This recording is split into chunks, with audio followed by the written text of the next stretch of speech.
Me for the Pledge of Allegiance and remain standing for the invocation. I pledge allegiance to the flag of the United States of America and to the republic for which it stands, one nation, under God, indivisible, with liberty and justice for all.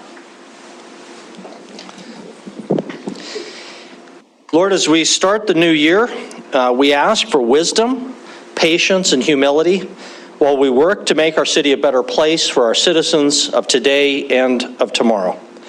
I thank you for the city council members who have sat in these seats in past years and for our very newest city council members.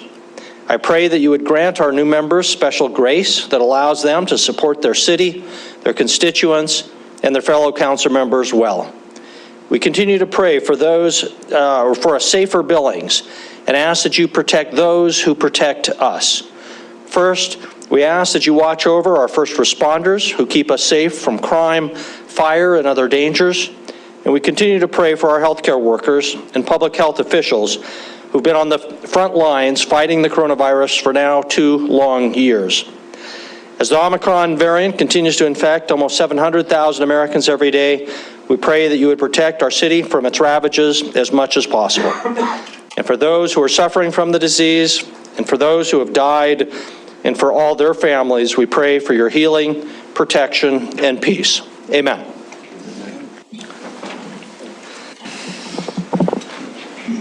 Denise, would you call the roll, please?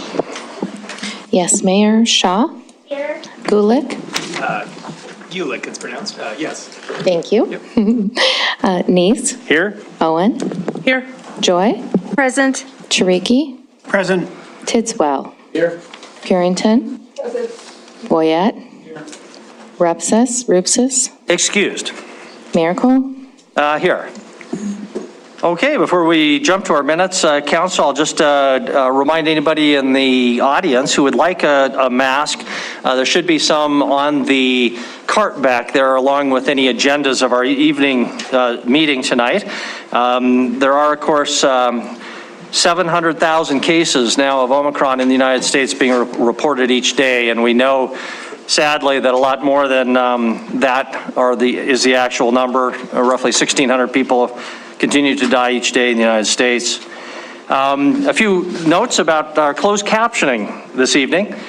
Community 7's closed captioning system for the hearing impaired uses speech-to-text voice technology to generate on-screen text. It runs live 24/7 on television and on Community 7 TV website streaming feed. To turn on the closed captioning on Charter Spectrum cable, use your cable box remote and press the menu button twice, then scroll down to setup, select closed captioning setup, and then select on. Then the caption should be displayed on your television. For the viewing audience that's watching via Community 7's website, click on the subtitles icon in the bottom right of your video screen and select English. Then you'll see closed captioning on the live video stream. If you have any problems or need someone to walk you through these instructions again, please call Community 7 TV's main number at 406-281-5077 or contact our city clerk or myself. The equipment needed to provide this important service for the community was purchased in part by a grant from the Billings Community Foundation and by a joint partnership involving Billings School District Number 2, the City of Billings, Community 7 Television, and the Yellowstone County Commissioners. So with that, we'll move on to our first item, our minutes. Our December 13 minutes should be before the council. Council, are there any changes or motion pertaining to the December 13 minutes? Council Member Shaw. Thank you. I move to approve the December 13 minutes. Motion is made. Is there a second? Councilmember Boyette has the second. Any discussion concerning the motion for approval? Seeing none, we'll proceed to a vote. If voting to approve the minutes from our December 13 meeting, please say aye. Aye. If opposed, nay. Motion passes unanimously. Thank you very much. Our meeting minutes for December 20th are pending and will be addressed at our next council meeting. Courtesies. We have Chief St. John with us this evening, who we know has some courtesies. So, Chief, welcome. Thank you, Mayor. Council, good evening. I have several with your permission, Mayor. Please. All right, the first one. On July 3rd of 2021, approximately 9 p.m., officers and other emergency personnel responded to the RIMS regarding a report of a female that had fallen approximately 60 feet from the top and had sustained major injuries to her leg, pelvis, back, and head. Despite the injuries, the victim remained conscious and was able to yell for help. Emergency personnel working from both atop and below the rims were able to locate her and coordinate the rescue. Of note were the actions of Billings resident Nash Emmerich. Nash was in the area below when the victim fell and heard her yelling. Despite no clear-cut trail, he was able to locate her in the brush and subsequently assist medical personnel in pinpointing her location. Even though emergency personnel were on scene and were making their way to the victim, Nash stayed and comforted her throughout. Additionally, he helped emergency personnel with various tasks to include hauling rescue equipment down a hazardous path. In an age where it's common for people not to get involved and mind one's own business, Nash chose otherwise. In doing so, his involvement made a difference in a stranger's life. He made an impression on responding officers who submitted him for this award. As an aside, I talked to Nash about his award, and he modestly said he didn't do anything special. It was the professionalism and the skills of the first responders who rappelled down the rims and hiked up and down that deserve the credit, and that speaks volumes for Nash's character. As such, it's my distinct honor to present Nash Emmerich with this department's Citizen Award for selfless service and compassion during the incident. And the citation reads, to Nash Emmerich, the Citizen Award is awarded in recognition of valuable service to the city of Billings, the Billings Police Department, and fellow citizens.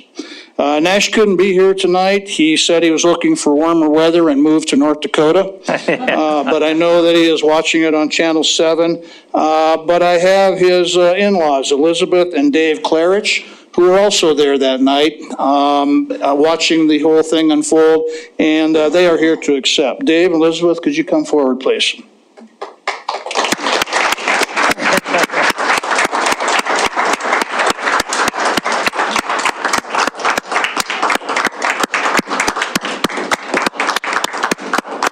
want to say a few words, you may, or? It's all yours.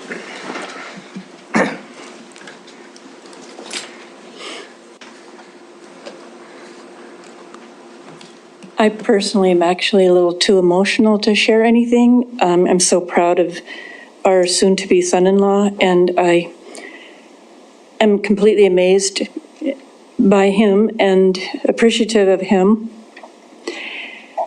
What I'd like to share is he texted me what he'd like to say if he was here.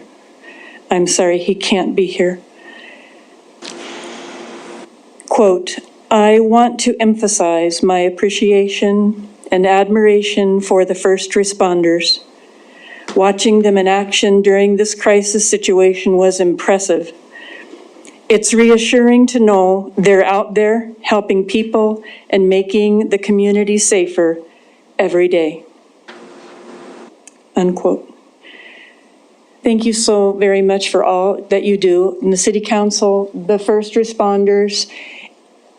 Witnessing all that night absolutely moved me to amazement and made me appreciate this amazing community we live in. Thank you. Thank you.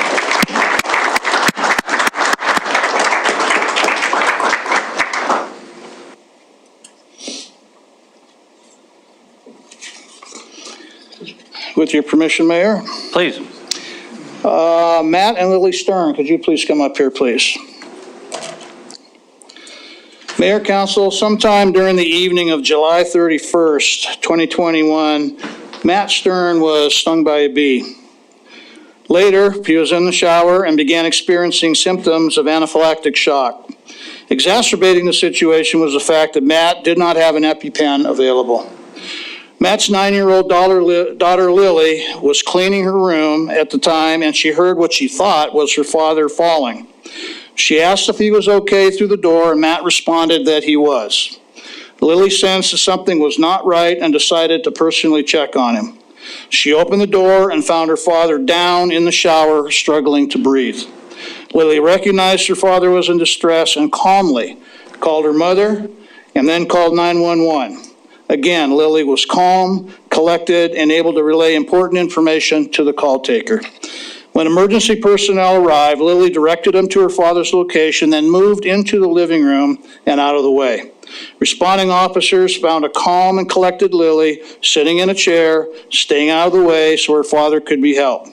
When her father was transported for additional care, she got herself dressed and ready to accompany her grandmother to the hospital. The officers were so impressed with Lily's maturity and poise in this emergency situation that they recommended this award. More important, and as a direct result of Lily's actions, Matt's with us today. As such, it's my distinct honor to present Lily Stern with this department's Certificate of Achievement for her actions that evening.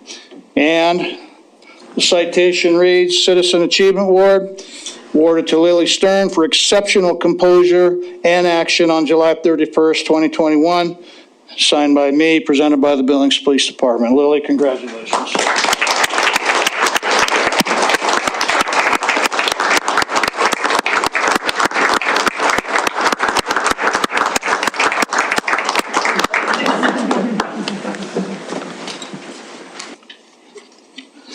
Lily has elected not to make comments to council tonight.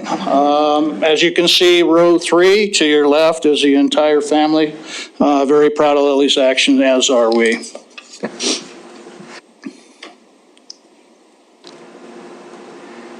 And moving on, Mayor, with your permission, Please.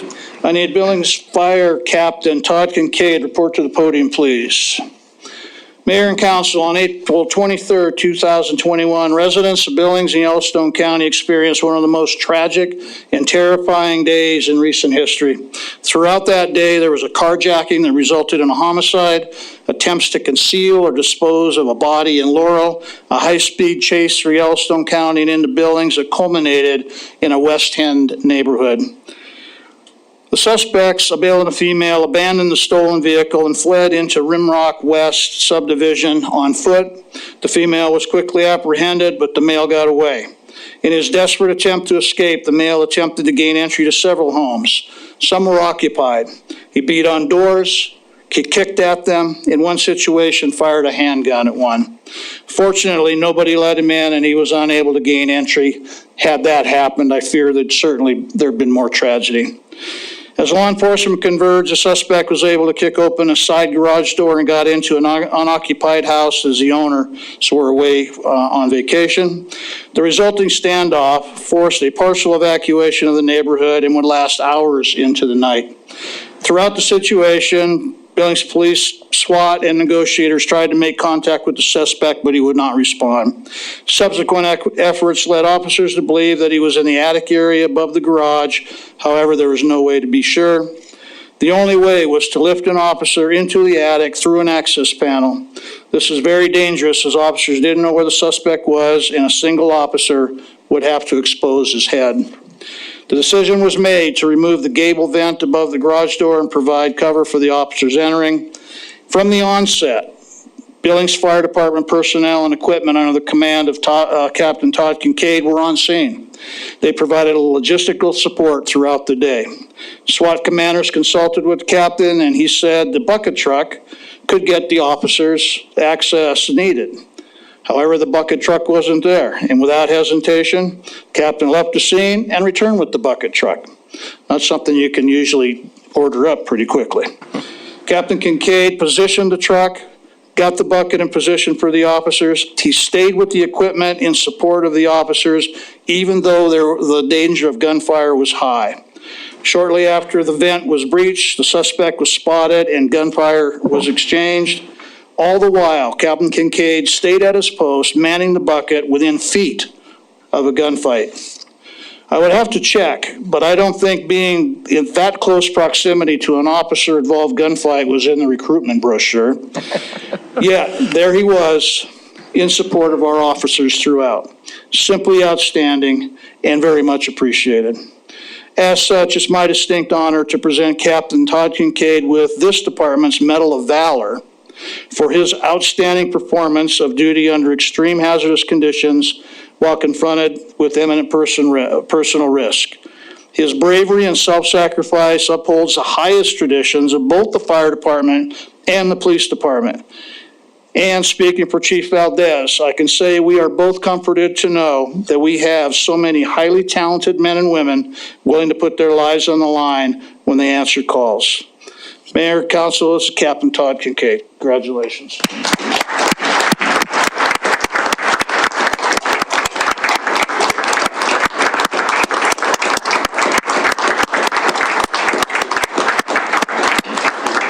Okay.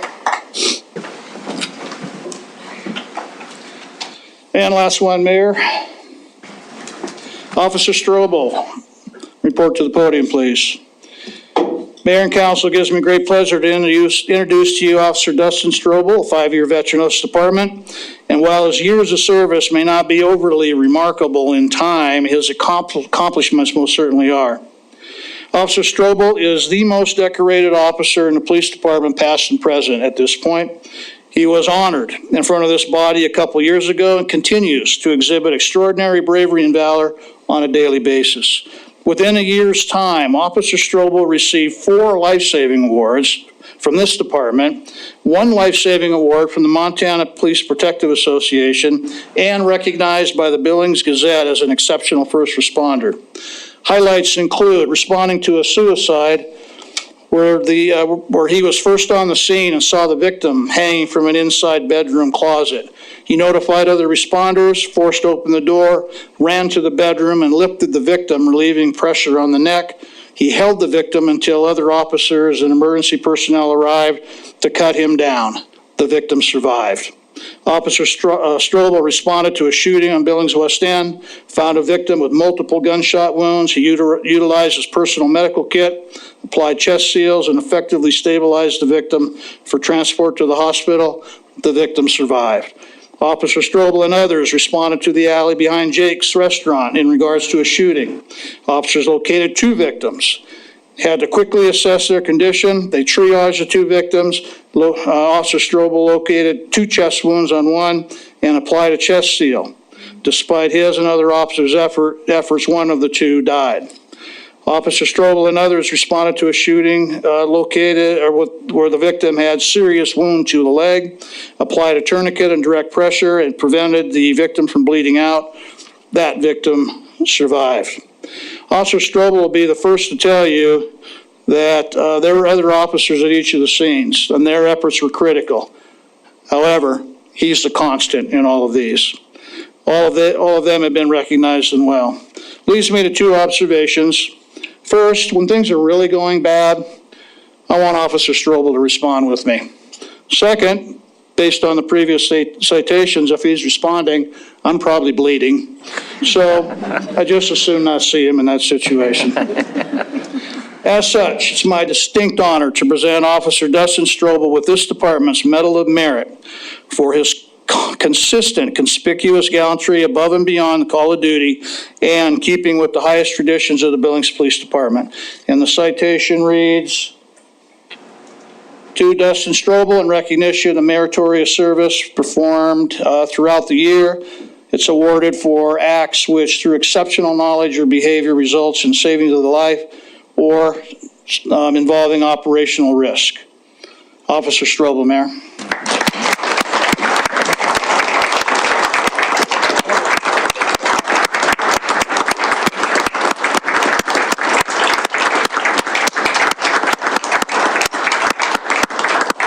This is life-saving number 4. I'm not going to read it to you here.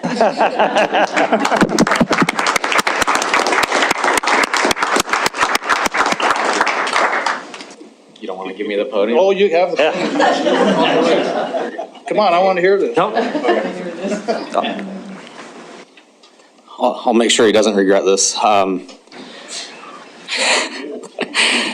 Like you said, the reason I was able to perform to the level that I perform is due to the officers that I serve with, the men and women on a night shift.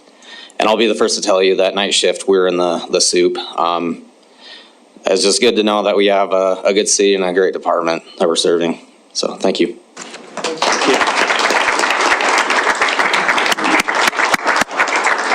Mayor, council, thank you for your indulgence.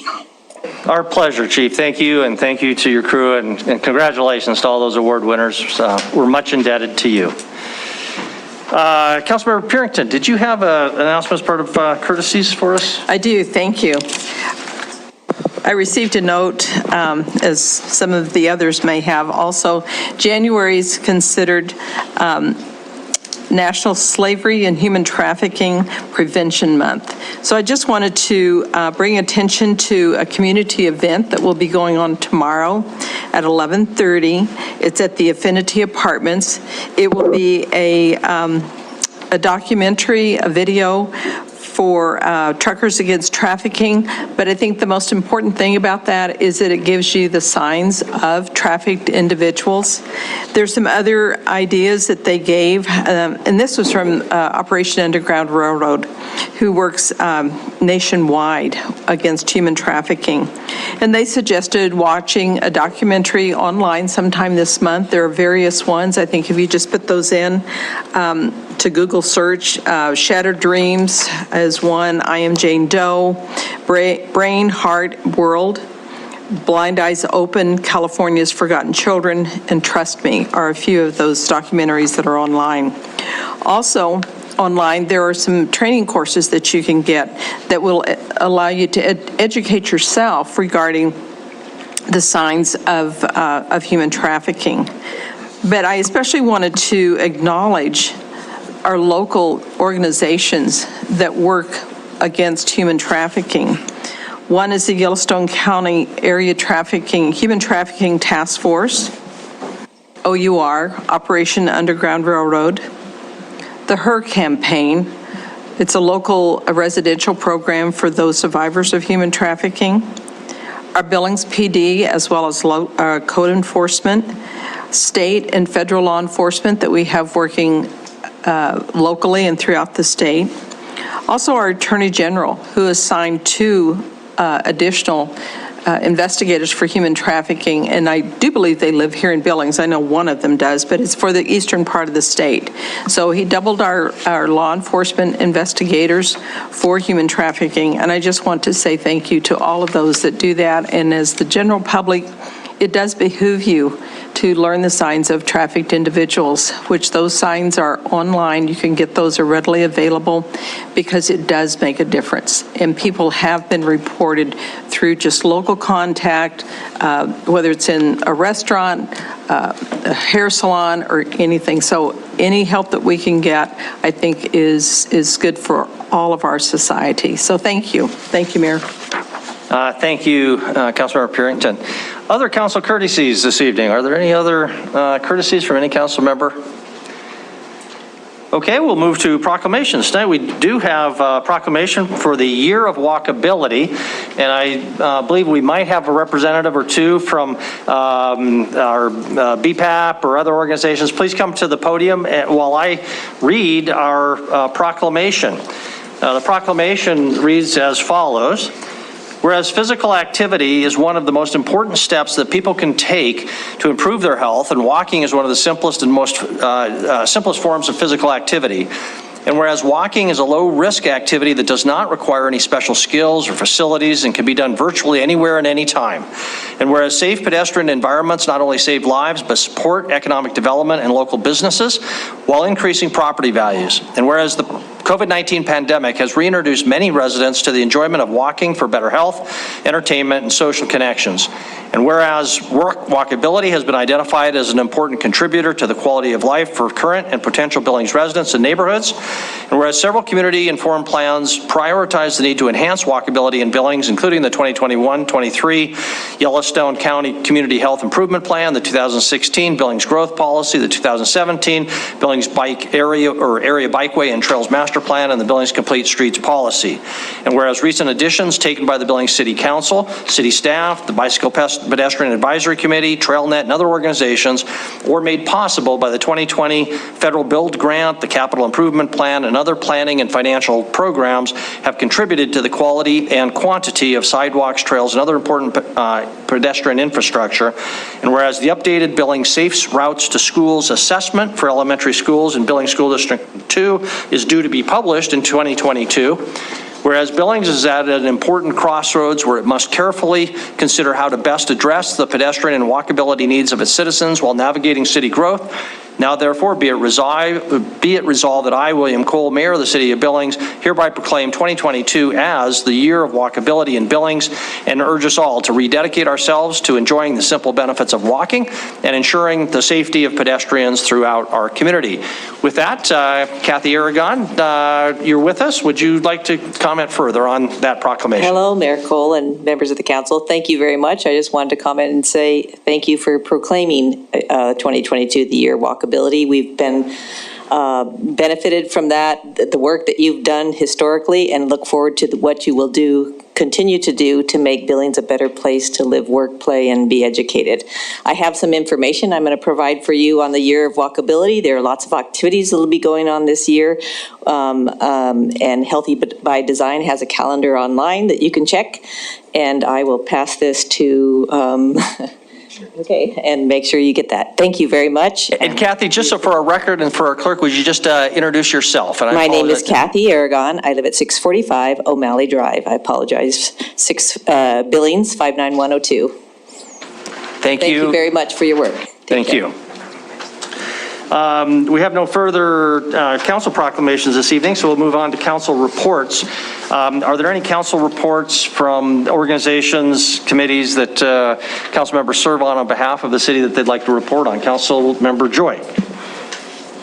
Thank you, Mayor and Council. The Community Development Board met in January, and the preparations are continuing, and they should, during this month, find out what applications are coming forward for their fast track application process that we already approved, and also continuing on the grant, budget approval that the council gave for Wi-Fi in the park and those various projects. So everything is moving forward. Thank you. Thank you. Any other council reports?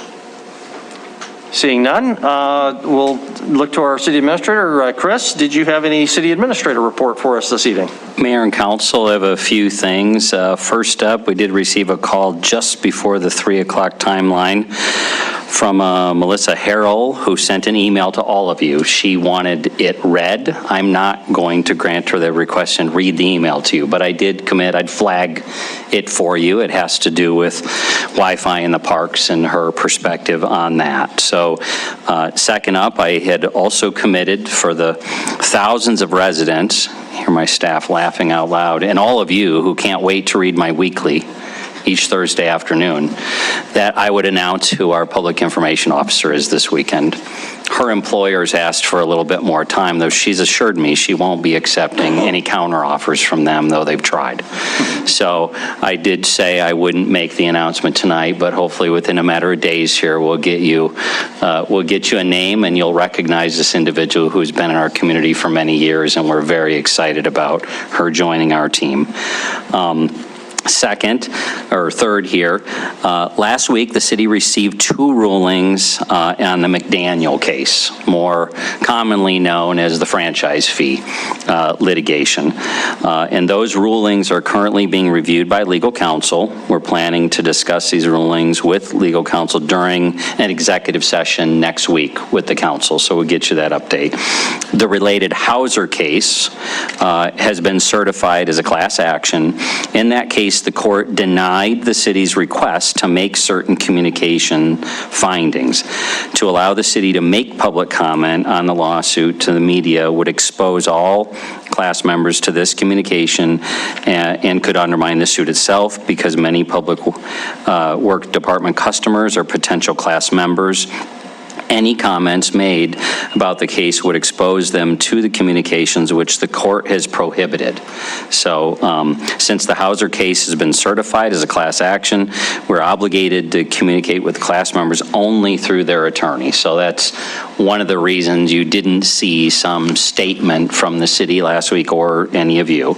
Although the recent rulings are in the McDaniel case, which is one of the two dealing with the franchise fee, any public statements could be viewed as violating that notice procedures in the Hauser or communicating directly with the represented class members. Therefore, this is the statement that is going to be made at this point. So I know it's frustrating for all of us when wanting to get information out, but that's where things stand. We'll do that executive session next week once our legal counsel's had a chance to fully digest the judge's rulings there.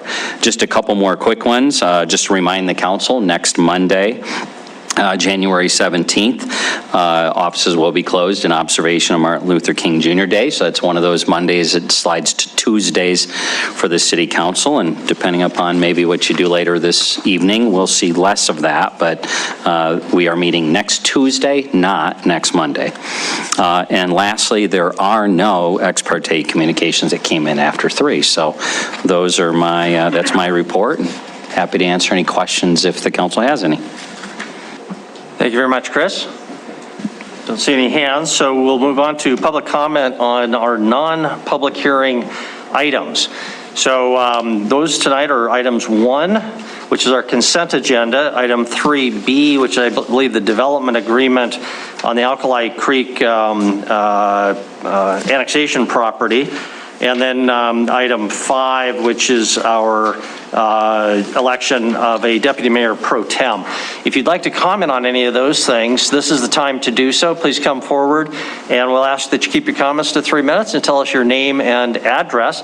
Everything else, besides items 1, 3B, and 5, there will be a public hearing on later, and so you can comment later on those other items, but 1, 3B, and 5. Mike.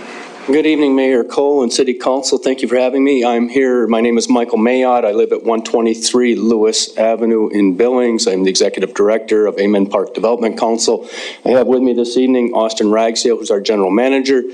On the consent agenda is, for your approval, is the renewal of our contract to operate Amen Park for another year. In your emails today, you should have received our year-end statement of net assets, statement of activities, and I believe that Mr. Whitaker had previously sent to you our proposed budget for next year, of which they have, the Parks Department and the Parks Board have recommended for approval. There was some questions from Councilperson Parrington that I answered in that email, and I would be glad to answer any questions that you may have of us.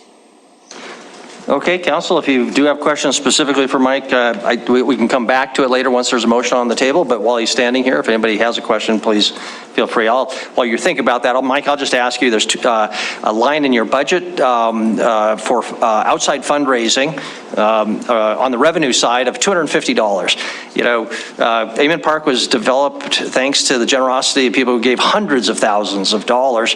And so I guess my question for the council is, aren't you leaving some money on the table? Aren't there still people out there who would love to donate if asked? And wouldn't that be helpful?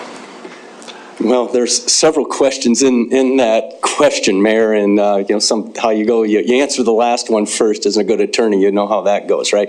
Is there money on the table to be had?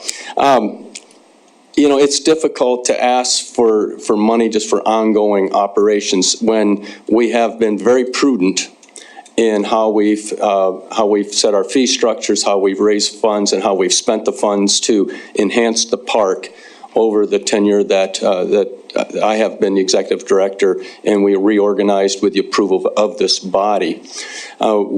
We have been able to raise funds, specifically last year when the turf field went in. Phillips 66 gave us a generous, very generous donation to put in the scoreboard and into that system.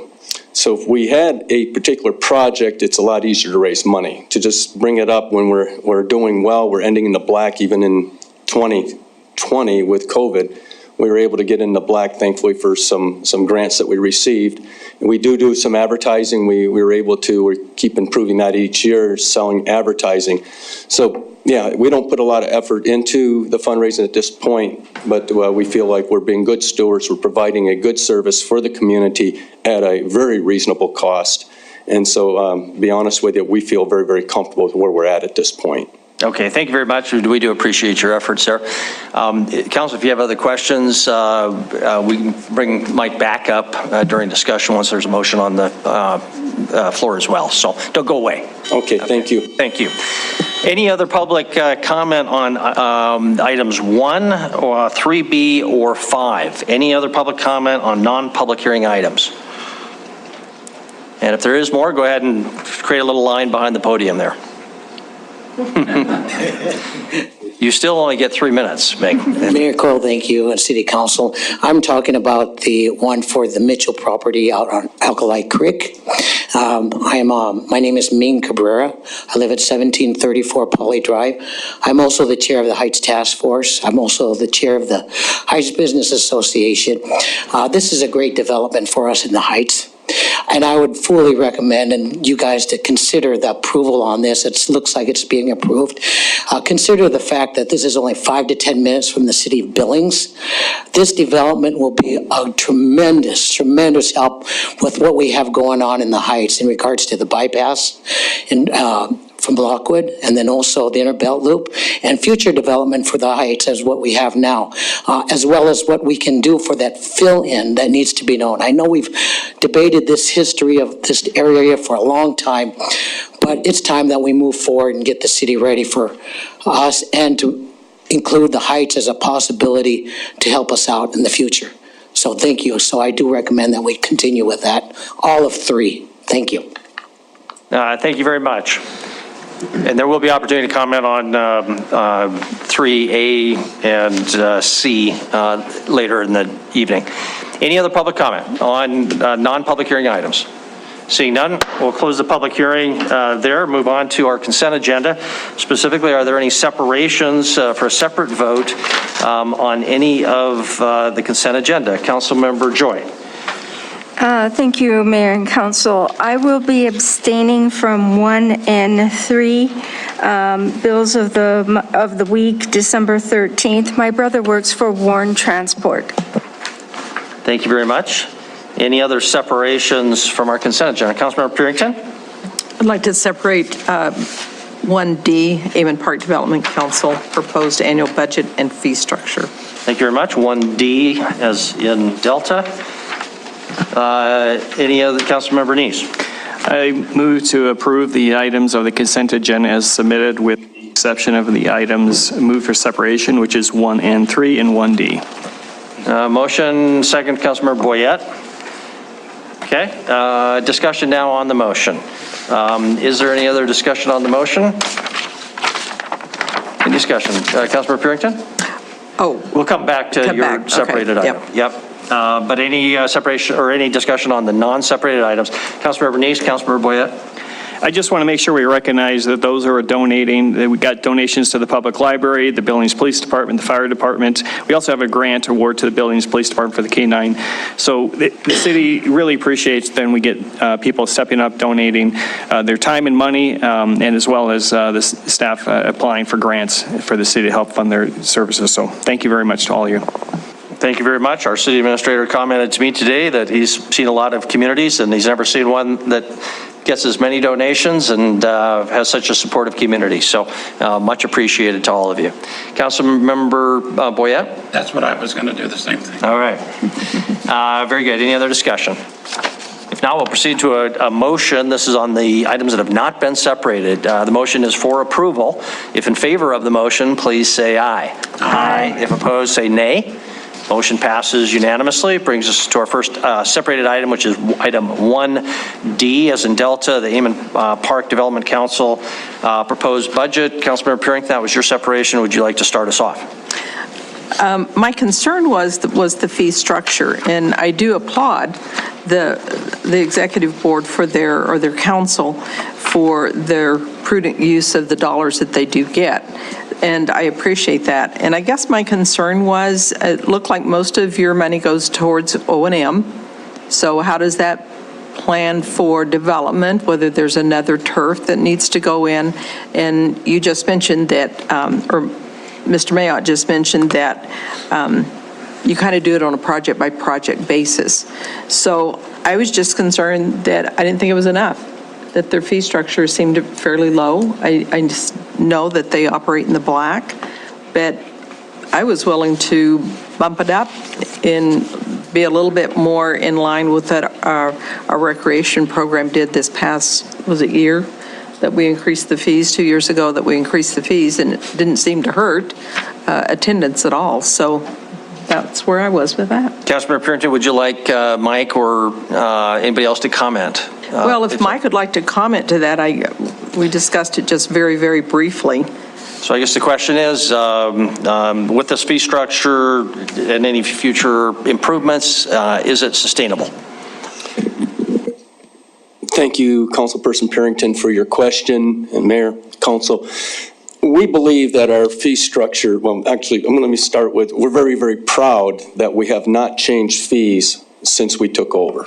And is for those of you who were around when everything kind of blew up and we had to restructure and we came back to the city and said, give us an opportunity to fix this. We worked with all of our user groups to come up with a fee structure that everyone felt was fair. And we have not raised fees since that time. And we are just now, like this year, as you see in our statement of activities, I mean, we came out 122,000 in the black. And that's allowing us to continue to improve. We've been making substantial improvements. As you know from last year's report, we completely remodeled our concession stand. And this year, our major capital improvement is going to a robotic painter, which is going to reduce the cost of labor, which then makes it quicker and easier to reconfigure fields and keep them up and keep them moving along, which allows our one full-time employee, Mr. Ragsdale, to put his efforts into other areas. We're very, very proud of the fact that we have not had to raise the fees.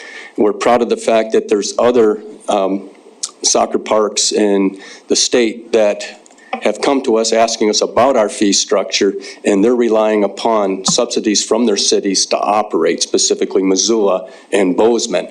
So I think we're in a great spot, and I think people are very happy with our fees. We consistently are told year in and year out, nobody has seen these fields look as good as they look now, and that is a testament to working with Billings Park and Rec and Mr. Pigg specifically, and his knowledge for grass maintenance and his crew that we work with very, very closely. Mr. Ragsdale works with them on a daily basis. So I say all that to say I think we're in a good spot with fees right now, and to my way of thinking, there's no sense in raising the cost when we can provide a high-quality, state-of-the-art facility for the public use at reasonable cost. Thank you. Very good. Thank you very much. Councilmember Neese and Councilmember Shaw. Thank you, Mayor. Actually, this is for Mike Whitaker. Mike Whitaker.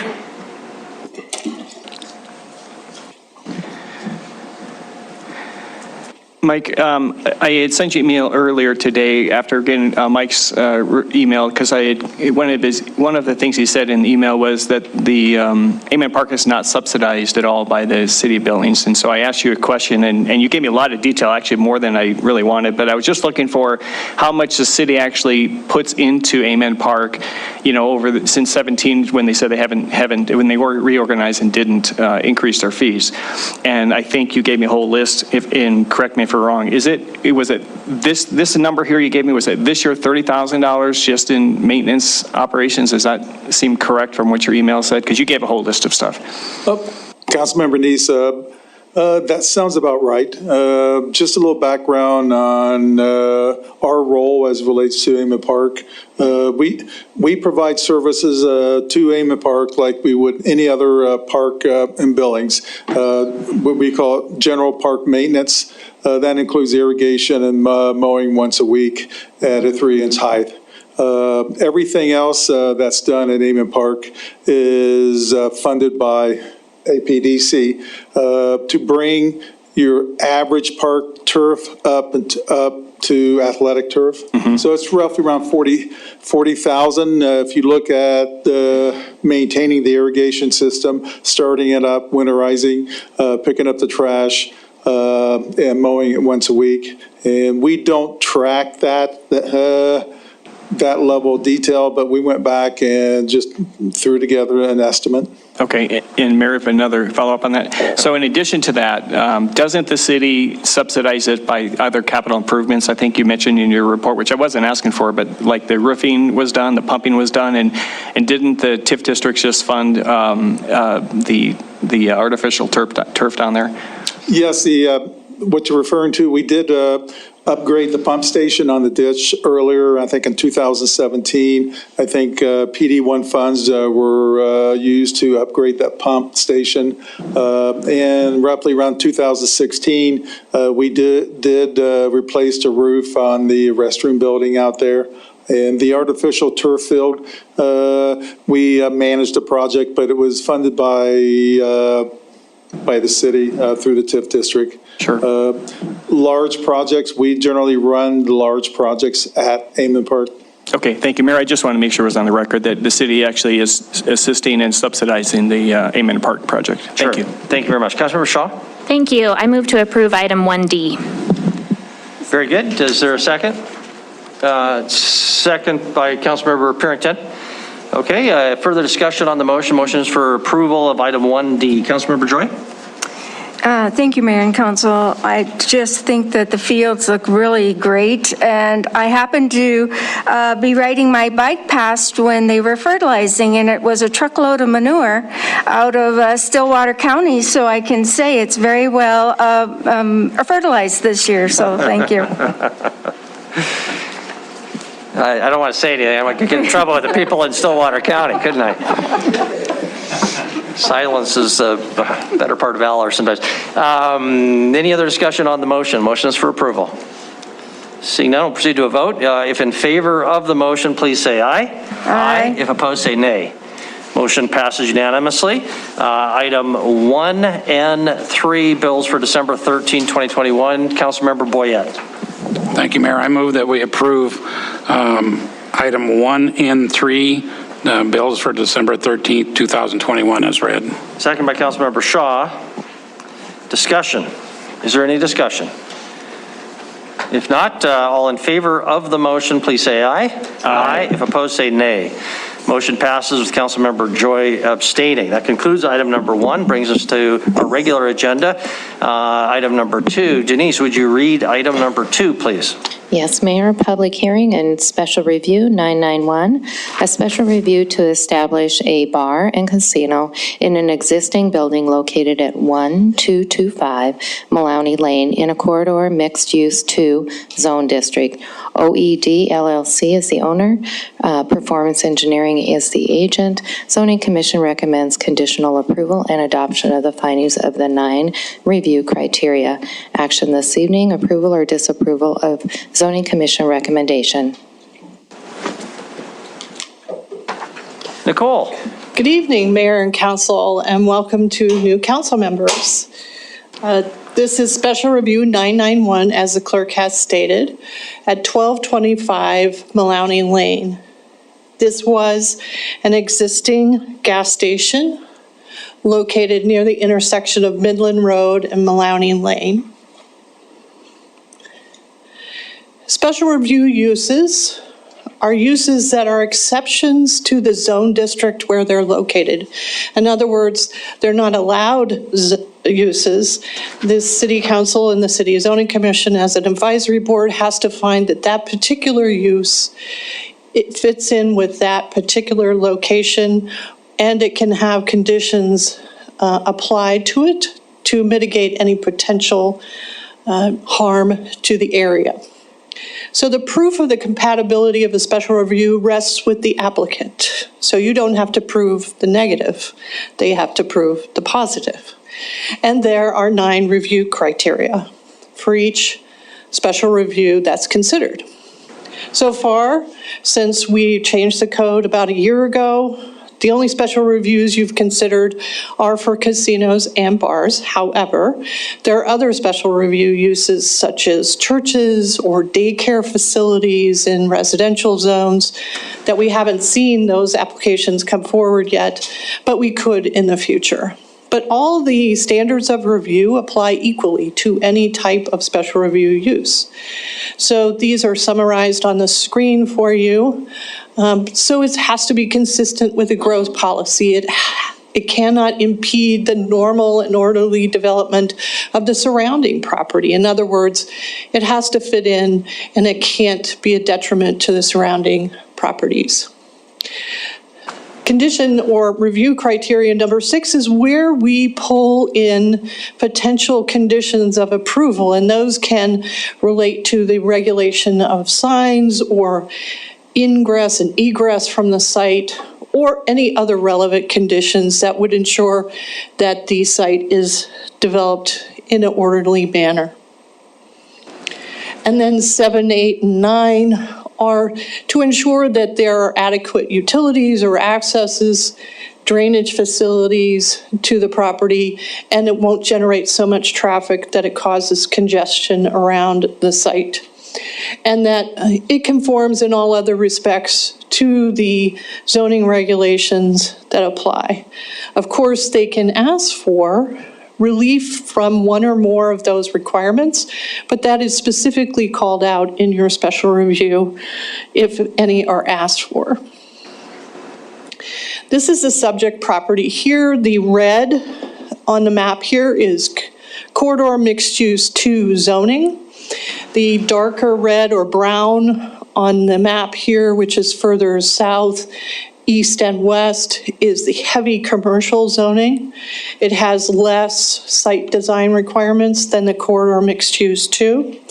But most of this development in the area is existing. This is the subject property, an aerial view. The Holiday gas station and convenience store and car wash is directly west across Maloney Lane. Directly to the north is the Adam and Eve retail shop. Directly east is the Billings Hotel and Convention Center. The Billings Trailhead Inn, which is kind of off the top of the screen here, is a major hotel. It's undergoing renovation. We expect it'll be open again soon. Started out life as a Holiday Inn. So it's a very large building. There's a Howard Johnson a little further south. So there's a lot of development already existing in the area. This is the submitted site plan with the application showing the existing canopy for the fuel pumps, which will remain. This will continue to be a fueling station. It shows the existing sign, which is a 2-pole sign that's along the Maloney Lane frontage. That's in addition to what they call the high-rise Conoco sign, which is in the southeast corner of the property, and that's in the lower right. The existing structure is not going to be torn down or remodeled in a significant way except for the interior. I believe I have, this is the updated site plan that shows some proposed planter locations along the north side of the building and under the fuel canopy, the parking stalls, and showing a proposed dumpster enclosure on the east side of the property. I think, yes, I do have elevations to show you. So the existing building has some siding that will be updated. Primarily the lower portion of the siding will be updated. And that'll be a pre-finished metal panel wainscoting. And the same on the north elevation of the building that faces Midland Road, so to speak, faces across to that adjacent business. So the building itself, the short end of the building faces the street, the long end faces internally.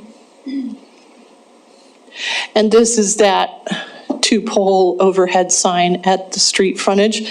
There's some very tired landscaping around the bottom of that sign, and that's proposed to be removed and replaced with fresh, new landscaping. It's about 200 square feet of landscaping.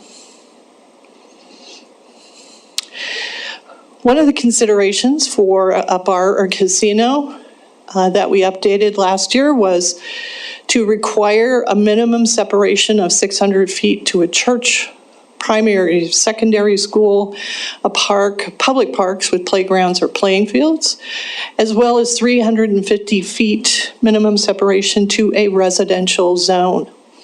So there is a residence that's across the street from this location, but it is in a heavy commercial zoning district, and not in a residential zone district.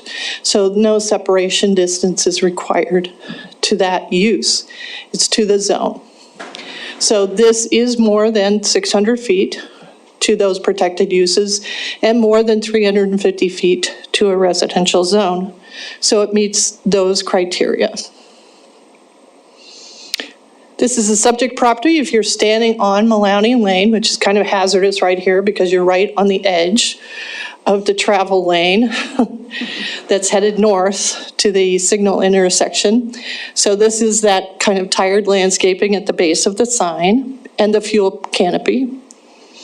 This is looking south and east from that sign to the Billings Hotel and Convention Center, as well as the Howard Johnson. As you can see, there's some pretty mature landscaping on the south property line on the hotel side of the property line. And then looking north, so if you turn around and look north, this is right at, just one property off from that intersection of Midland and Maloney. One of the things that we did discuss as part of the zoning commission hearing was the city's planned reconstruction of Maloney Lane and how that reconstruction will impact the front of this property and what type or potential type of frontage improvements will be done as part of that reconstruction. And because of the width of the existing right-of-way and the city's need to stay within that right-of-way, it's likely that the frontage of this property will have a 7-foot wide curb sidewalk with no boulevard. But it will be much safer than it is now. As you can see, there's no pedestrian facility in front of this property, and you don't get a sidewalk until you're down at Riverfront Point Estates, which is about a quarter mile south. So there's no sidewalk in front of either hotel. There's no sidewalk in front of the commercial businesses that are on Holiday Circle. So you have to get to the residential development to the south to have a pedestrian sidewalk. So, but at this location, so close to the intersection, it's not likely that there will be space along the street frontage for any street frontage landscaping. If you look across the street, this is the Holiday Station that was developed a few years ago under our previous code. So that also doesn't really have any street trees on the frontage. I'm not sure what the city's plan or proposed plan would be for the improvements along the west side of Maloney. Hopefully there'll be a sidewalk and you don't have to walk through the gas station property. But there is a sidewalk along South Frontage Road that dead ends right at the intersection in front of the Holiday Station. This is looking north and west, so you can see the Holiday Station sign, the traffic at Midland and Maloney. This is if you're standing safely off the right-of-way there and looking under the fuel canopy to the existing structure.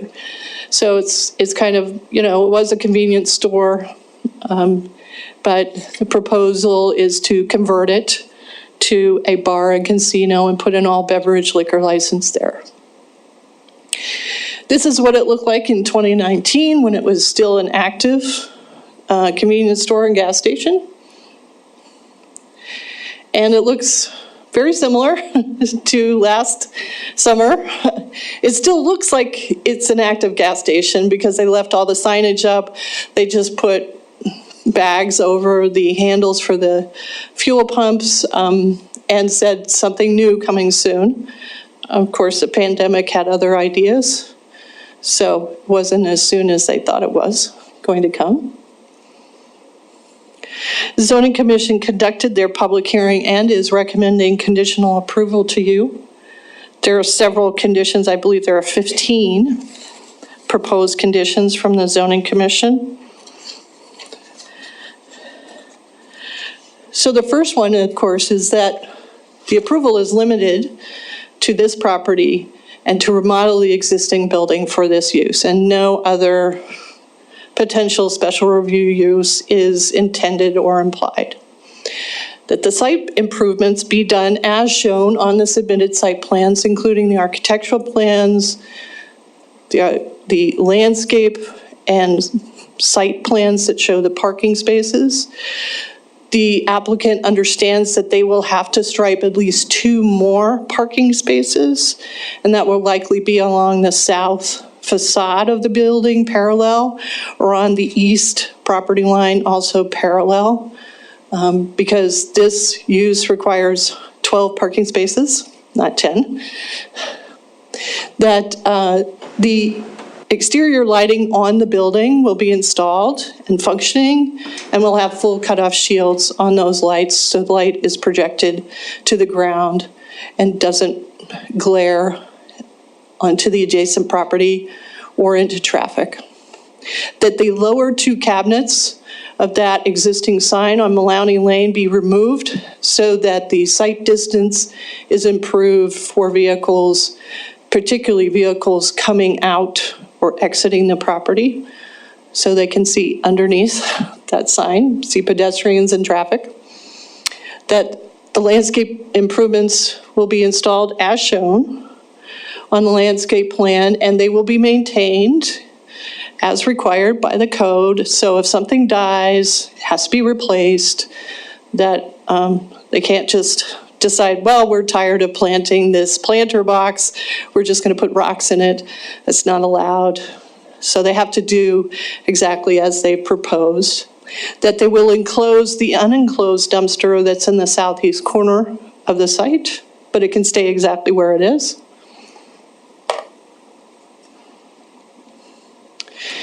That there be no internally illuminated fascia on the building itself. It doesn't apply to the fuel canopy, it only applies to the building.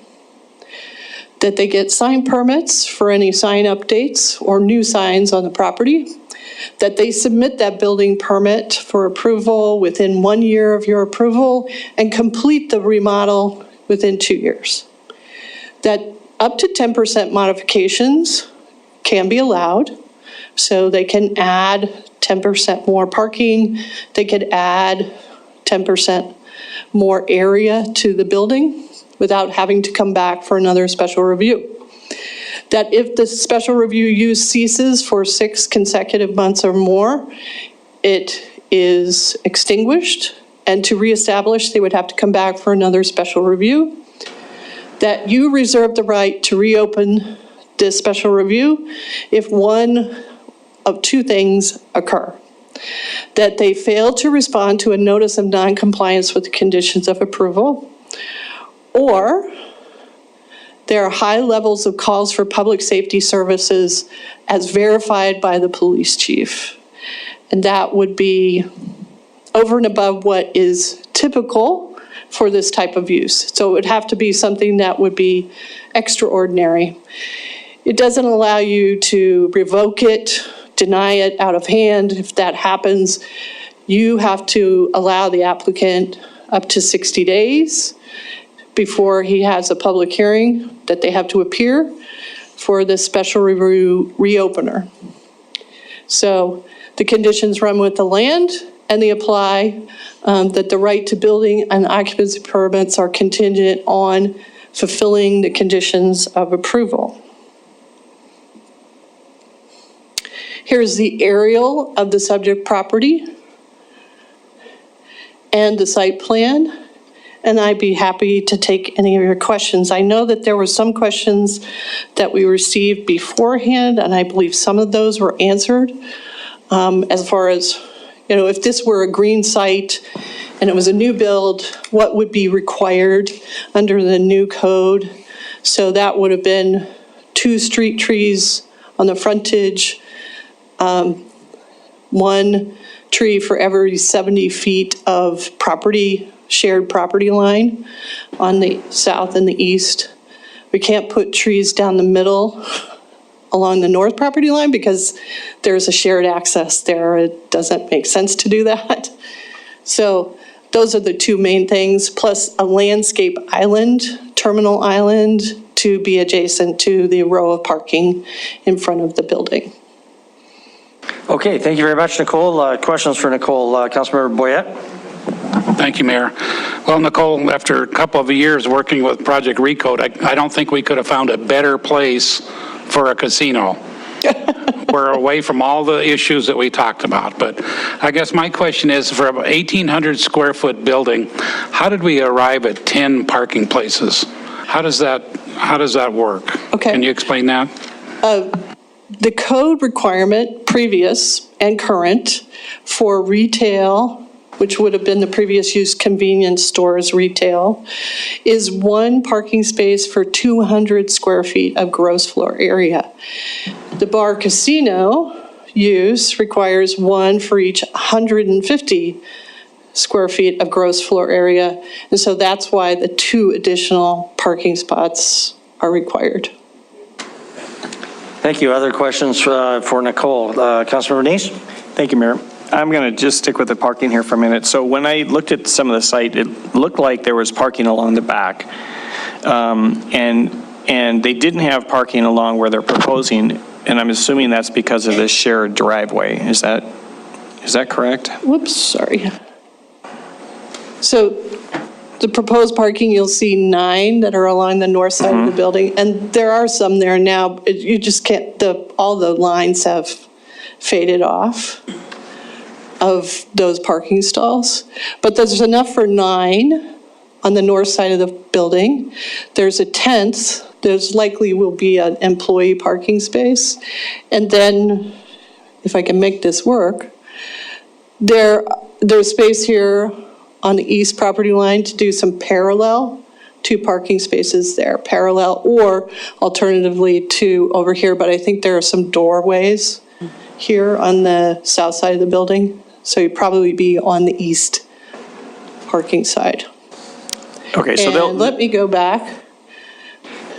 they'll I can't really eventually, make it. they'll get to 12 then is what they, Yes. yeah. Yes, they will get to 12. Okay. Other question, Councilmember Neese? I do have another question. Regarding the green space, and actually this whole process a little bit, because of special review, I think you mentioned if it was and we have the recode with their requirements. If this was a greenfield, you'd have to meet these requirements going into it. And because this is not being used right now, this is a special review, this would be the time if we wanted to bring the community up to those recode standards, this is the time that we can actually condition it for that. Is that correct? Or not? That is correct. I think one of the reasons that the zoning commission decided, and in their findings for criteria number 3, where they kind of came out and said it, it's like there's too much uncertainty about the frontage improvements that the city is going to be doing to require street trees here at this time. But certainly we could evaluate it once those plans are less nebulous. So 2 street trees on a treeless street frontage are more than, is better than none, but it has to be something that can be accomplished. So I think, realistically, requiring full compliance with the street frontage landscaping would be challenging at this location. So, Mayor, if you don't mind, so how many square feet should in landscaping should there be? Because I think you said there's 200 out there and you're going to put a couple planters in, but what should be the actual square footage of landscaping? Well, the street frontage landscaping is 2 street trees. However, and wherever you can get those in. You obviously can't put them in drive approaches. And this property has two. The space that's between those two drive approaches is probably as much landscaping as you want to put there, and that's underneath the sign. Putting a street tree in front of the sign kind of defeats the purpose of the sign.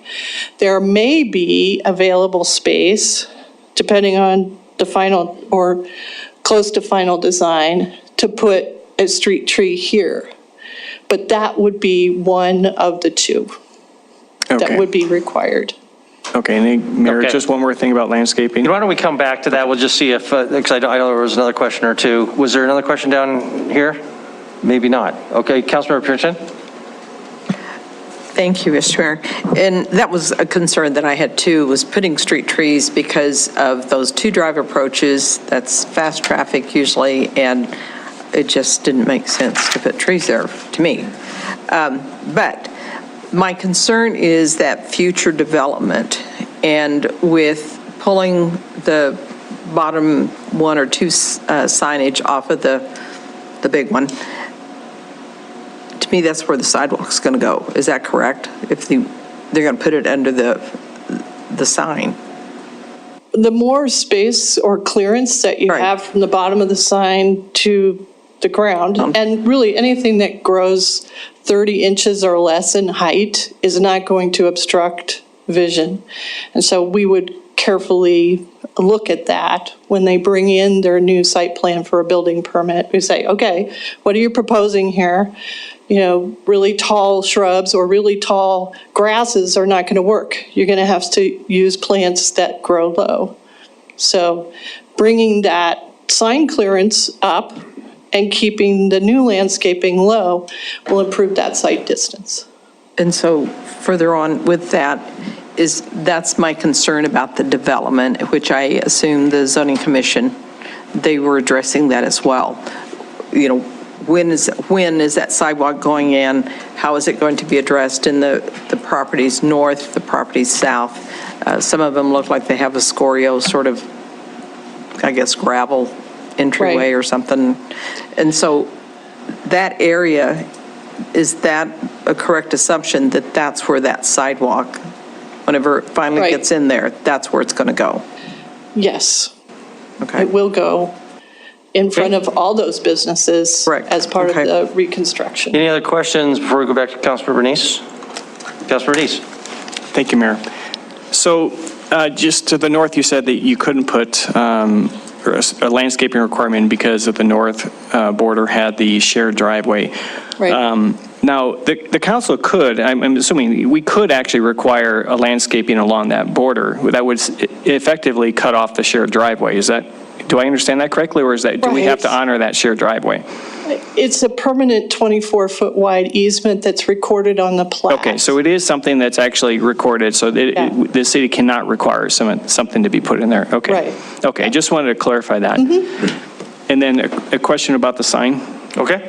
The sign out front, when the Maloney gets developed, will that sign eventually be removed because of that's where it's coming to that? Or when they change the sign, will that be lowered at all to a lower sign? The sign, as it's currently constructed, is not considered a major non-conforming sign because the height is it's less than 20% over the maximum height. And it's less than 20% over, well, actually, it's more than 20% over the maximum area. So by requiring the removal of the lower two cabinets, you're bringing it closer to conformance with the maximum area, and you're improving the site distance. Can we require it to come to the maximum height level, even though it's not within that percentage for this review? You could require the sign to be lowered to 24 feet. Okay. That would take the top 6 feet off of the structure. And that would be the front sign and the back sign? Since the back sign is not part of the use, they're putting the sign for the new use, the casino sign, on this sign structure on the front, but not on the sign in the back. They're not touching that. Okay, thank you. Okay, council, is there a motion on this item or other questions? Public hearing. Or I apologize. Thank you very much. Yeah, we will move. Let's go to a public hearing now. This is your opportunity. If there's anybody in the audience who'd like to comment on item number 2, please come forward. Scott. Thank you, Mr. Mayor. Council, for the record, Scott Aspenleiter with Performance Engineering, agent for the applicant. I don't have a whole lot more to add to what Nicole presented to you.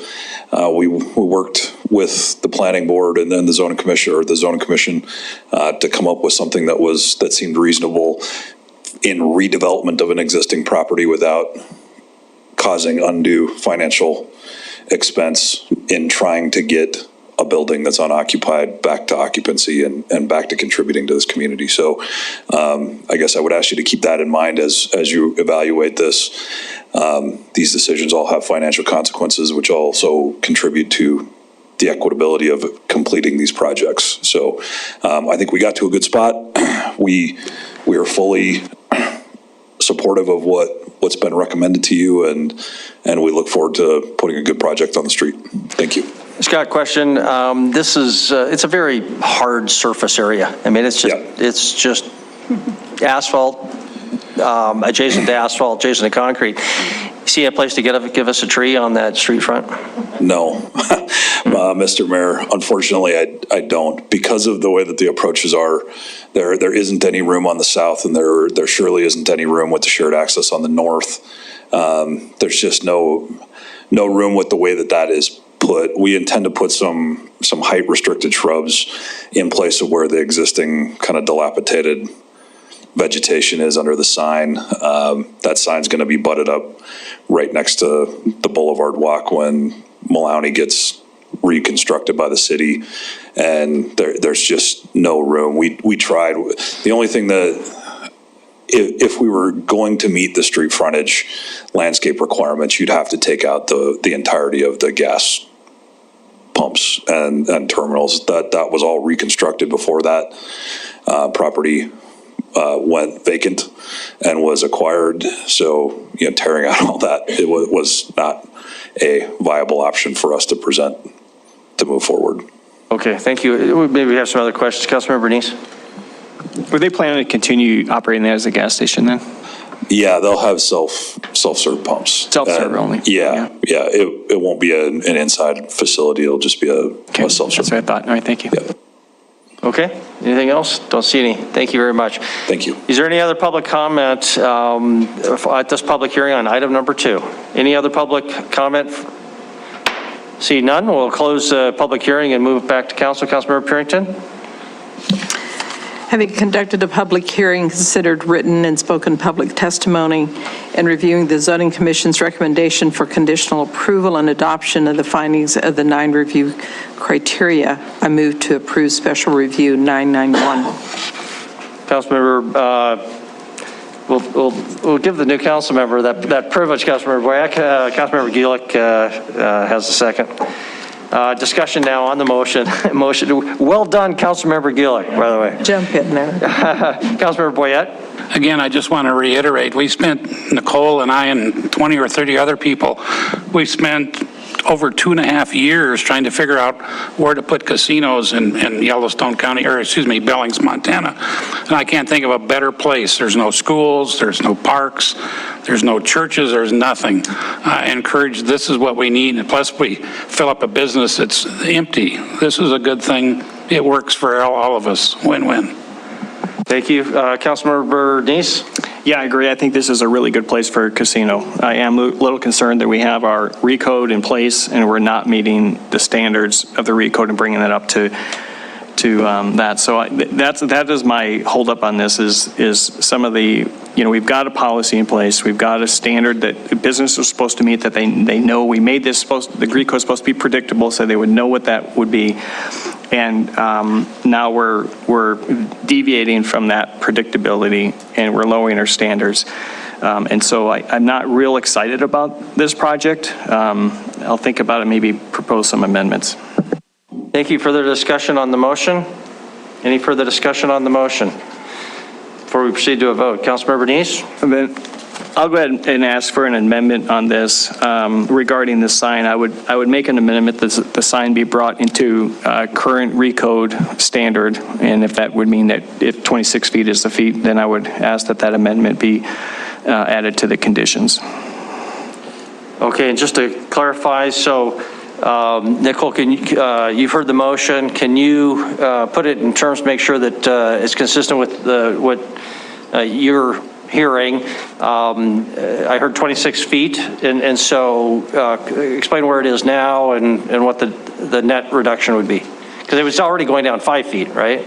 No, the sign height is not increasing. The lower part of the sign is proposed to be removed to decrease the sign area. Sure. The existing sign is 30 feet tall. To make it totally compliant with the existing sign code maximum height for this zone, you'd have to reduce it 6 feet to 24 feet. 24 feet. Okay. Okay. Okay, so the motion is to reduce the sign height to a maximum of 24 feet, and then it comes up. The two panels are equivalent of how much in square, two panels, whatever the existing two panels, and that's part of the existing proposal. So Councilmember Boyette, we need a second on the motion. Is there a second on the motion? Councilmember Gulick. Okay, now we have a second. Councilmember Boyette? I'd like to, can the applicant come up again? Would decreasing it from 30 feet to 24 feet cause you major malfunctions? You know what I mean? Mr. Mayor, Councilmember Boyette, it is definitely not preferable. If you've seen that sign, the posts are fairly large on the exterior. We would end up taking the entirety of the sign, all the panels out, lowering them, and probably cutting part of the top posts off. That's not a small, inexpensive thing to do. You know, like I said, I think we've come to what is a reasonable conclusion. We're reducing the surface area by 200 square feet, I believe, by taking those lower two panels off. You know, I would ask that you please refrain from adding this as an additional condition, just due to the cost of doing it and the functionality of making those modifications to that sign. Okay, further discussion on the motion. Councilmember Purrington? So Nicole, does that make that sign non-conforming? And what is the ramification about having a non-conforming sign? In the sign code, there are two types of non-conforming signs.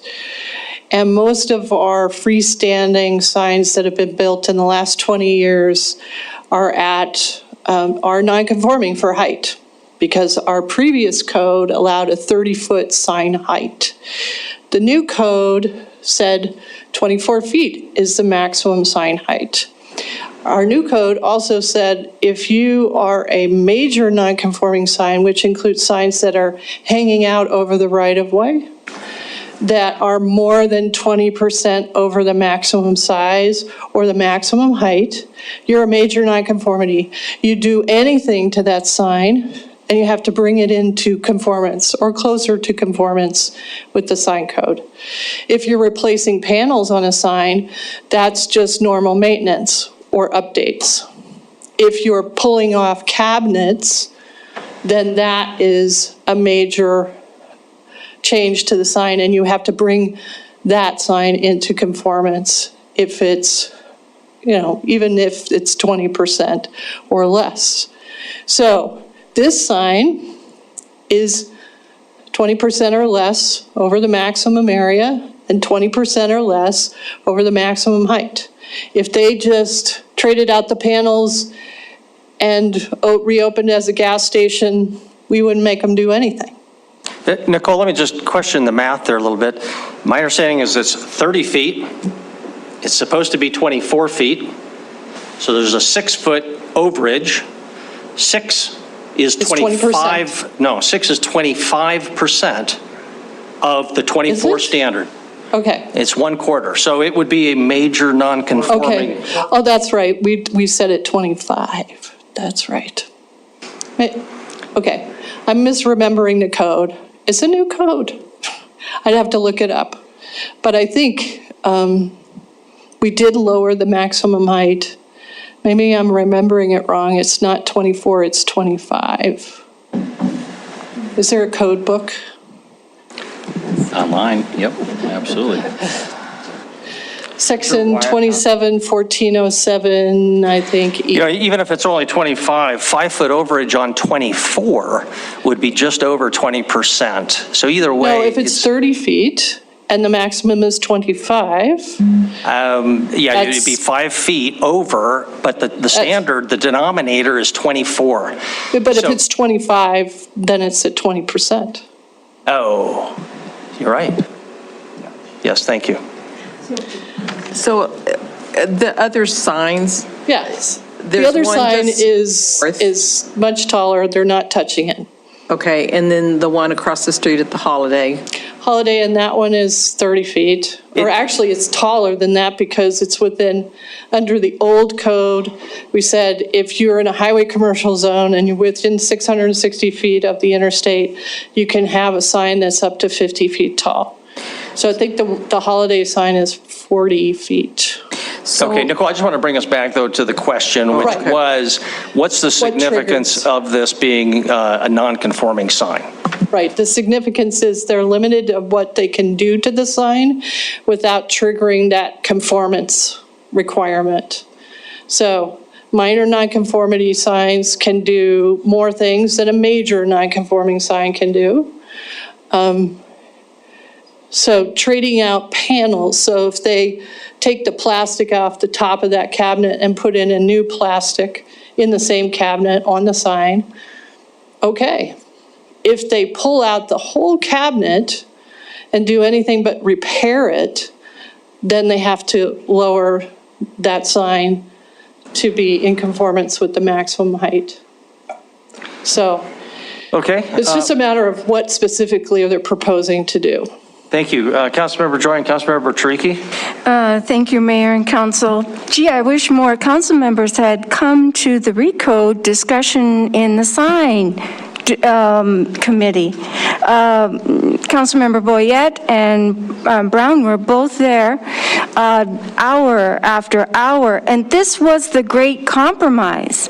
There had to be a compromise. How are we going to rewrite a code with all these signs all over town being non-conforming and expect every single business to bring their sign into conforming with the passage of a new code?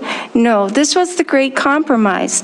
The minor conformity and major error and conformity in the larger one. That was the great compromise that was worked out. And it took hours and days and emails and a consultant on the phone in order to come up with this. And the reason is we have so many signs that are non-conforming.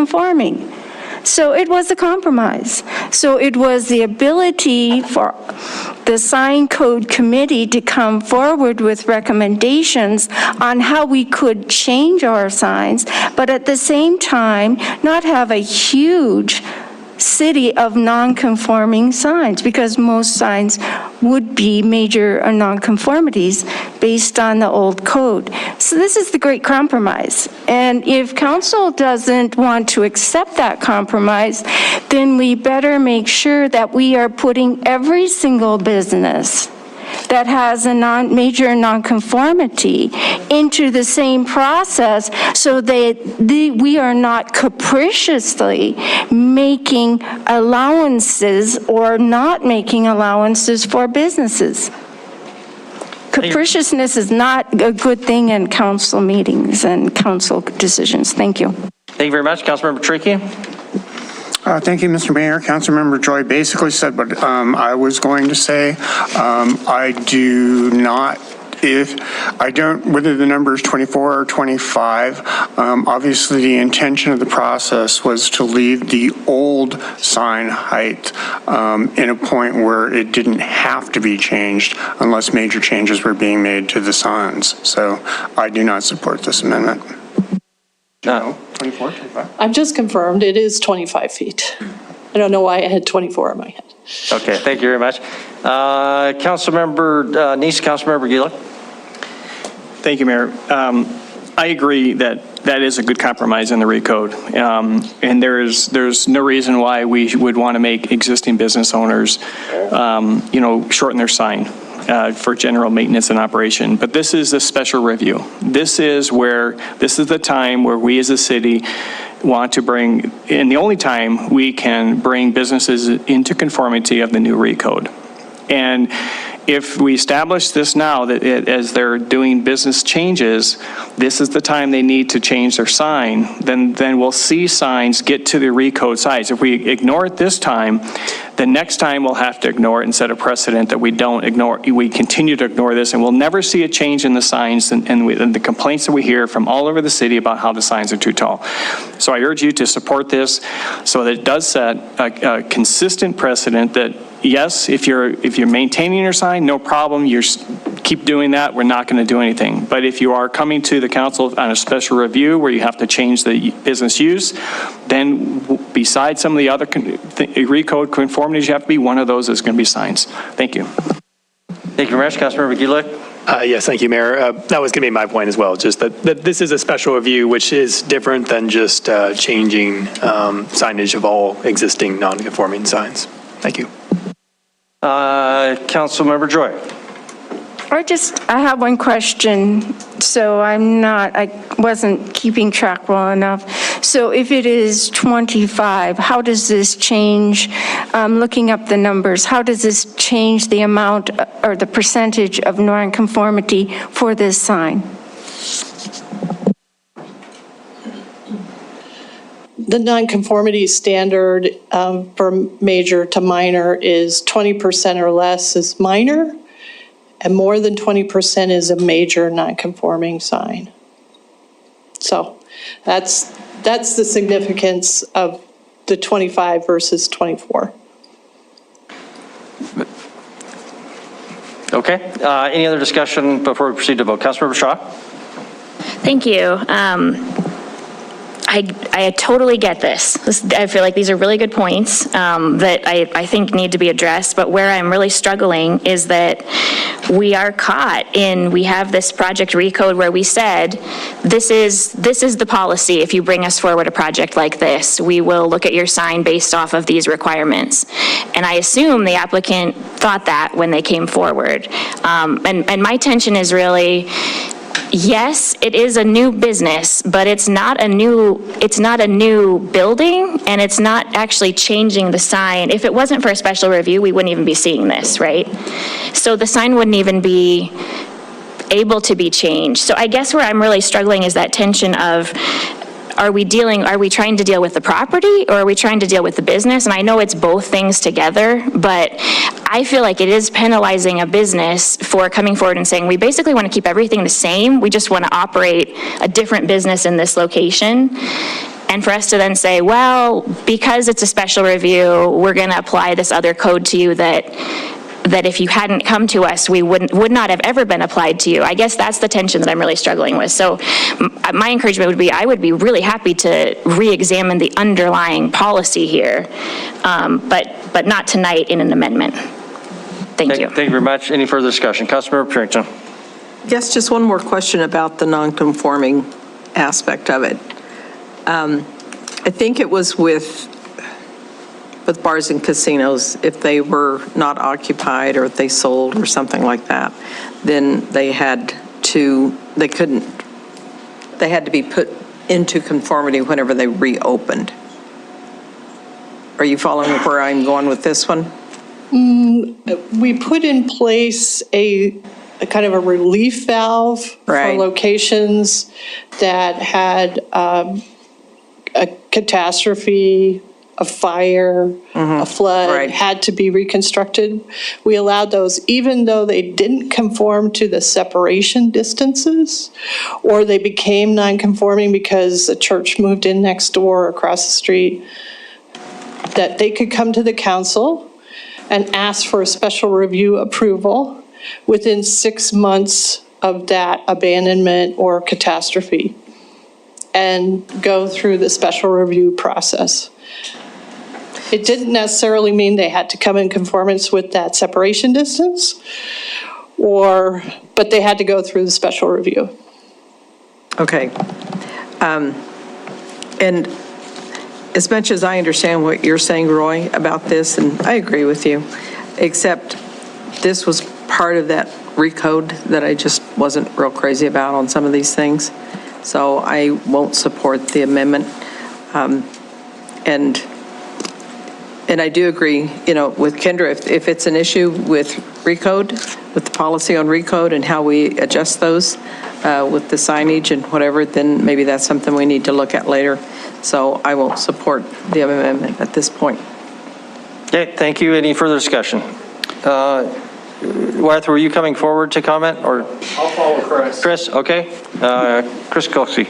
And Mayor and Council, my request was whether it be Nicole or Wyeth, my sense is there's not clarity as truly what's being approved or what's being asked for. So that is my ask of them, if they could be clear about.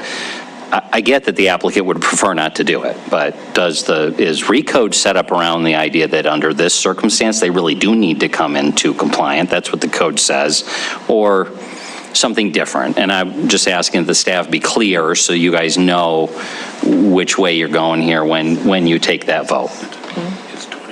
Okay, Wyeth, if you want to comment on that, because we're operating on the assumption that this is not a mandatory reduction from 30 feet to 25 feet, but we could require it as a condition of special review. Councilmember, or Mayor and Council, so, and I know the special review process does add a different kind of element to this versus what we've been talking about regarding standard, the conformities and requirements for bringing things into conformance, and very much accurately what Nicole's talked about, and a couple of the council as well, is where we've put in the major and minor nonconformities and how those are triggered when we're dealing with different properties. The part, I guess, that I have to add is that the special review process does provide opportunity that's different than just applying the other parts of the code when we deal with conformities and nonconformities across the city. And we're in the middle of, we're working through this on, unfortunately or fortunately, signs that are just signs, not special reviews in other places where we're working through that. And so I would say, based on the special review option here and the fact that this is being reviewed for a new use, and as was stated by a couple of council members, this property, either it could just stay the way it is and Conoco could just put their panels back. That's not what's going on. There's a new use going in here and there's modifications being made. So the council has the ability to require items that are out of conformance to be brought into conformance. The process we've gone through has looked at that conformity issue, but in a special review, it does provide that area where the council, and that was actually something this council and others dealt with past special reviews. It makes it a little different than just, what's something else happening with a property. This is a special review to bring something, redo it, and in this case, you can determine how much compliance forward you want to do. So that is an option. What Councilmember Neese is proposing is a possibility. Okay, thank you very much. Any further discussion on the motion? I'll just comment, I really hate tall signs and really appreciate all efforts to bring them down. I've been in communities where have 20-foot or less maximums, and they work great. But in this case, I'm concerned this is a significant change that's being popped on the developer, and that they might not have been so cooperative with some of the other conditions if they had known this was coming down the pike. So I think these are better put at the zoning commission level and staff level to hammer out what would it cost, what's the feasibility, et cetera. But I sure appreciate the effort, and I don't think we should be seen as creating a precedent that would prevent us if there is discussion on this issue later. So Nicole, I guess I'm asking, and Wyeth, you've heard some discussion here, and I think that should be part of a discussion on a future special review if they are non-conforming in sign height. That's my personal view. Any other discussion? Don't see any. We'll move to a vote. Let's go ahead and have a show of hands on this vote. So first I will ask, okay, now the clarification. This is just the vote on the amendment to change, add a condition to bring the maximum height down as a condition from the existing 30 feet to 25, knock 5 feet off that. So if in favor of that amendment to the underlying motion to approve, if in favor of the amendment, please raise your hand. Voting in favor are Council members Gulick, Neese, Tidswell. If voting in opposition, please raise your hand. Voting in opposition, Council members Shaw, Owen, Joy, Cole, Chiriki, Parrington, and Boyette. Motion fails. Brings us back to the underlying motion for approval with the staff conditions. Discussion on that motion. Councilmember Neese. Mayor, I'm going to propose another amendment regarding landscaping. I agree that the current condition of this site makes it very difficult to meet the recode landscaping requirements. However, if this property is ever become where it's not a gas station, then that canopy is removed, there'll be plenty of opportunity for landscaping requirements to be met. So I would like to be added to the condition that if this property is does not become a gas station during the development phase, that the property would be required to meet the then current landscaping standards. Thank you very much. Just to kind of drill down a little bit on the questions, the timing of that development, if it is the intent of the motion to require that based on call it the initial redevelopment use, or at any time in history, so that if it started at a gas station but changed use at some point, they would have to add landscaping if it became a donut shop 10 or 15 years in the future. That is correct. If it stopped being a gas station, just similar to what Nicole has mentioned about the casinos, this is, it's a conditional use.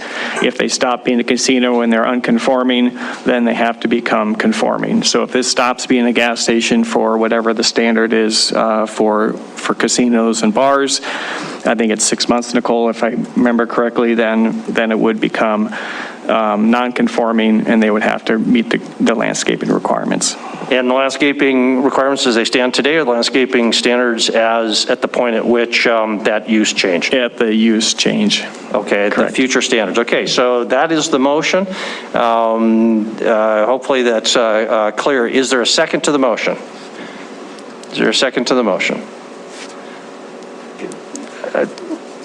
I'm sorry, still for the rookie here. Could you restate the motion again? Sure. So the motion, as I understand it, and the movement can correct me if I get this wrong, but would be to add a condition that if the use of the property were not as a gas station requiring the canopy, which takes up the space that could otherwise be devoted to landscaping, if that canopy goes away, because the use is no longer used as a gas station, at that point, the property would need to be brought into compliance with whatever the street front landscaping requirements are at that time of the change. Councilmember Neese, did I state the motion accurately? You stated it pretty accurate as far as the street, but also any additional location landscaping. So if the percentage of landscaping was, 10% has to be landscaped, then they could actually put a little lawn there in front of the trees, and that would meet the landscaping requirements of a property. Okay,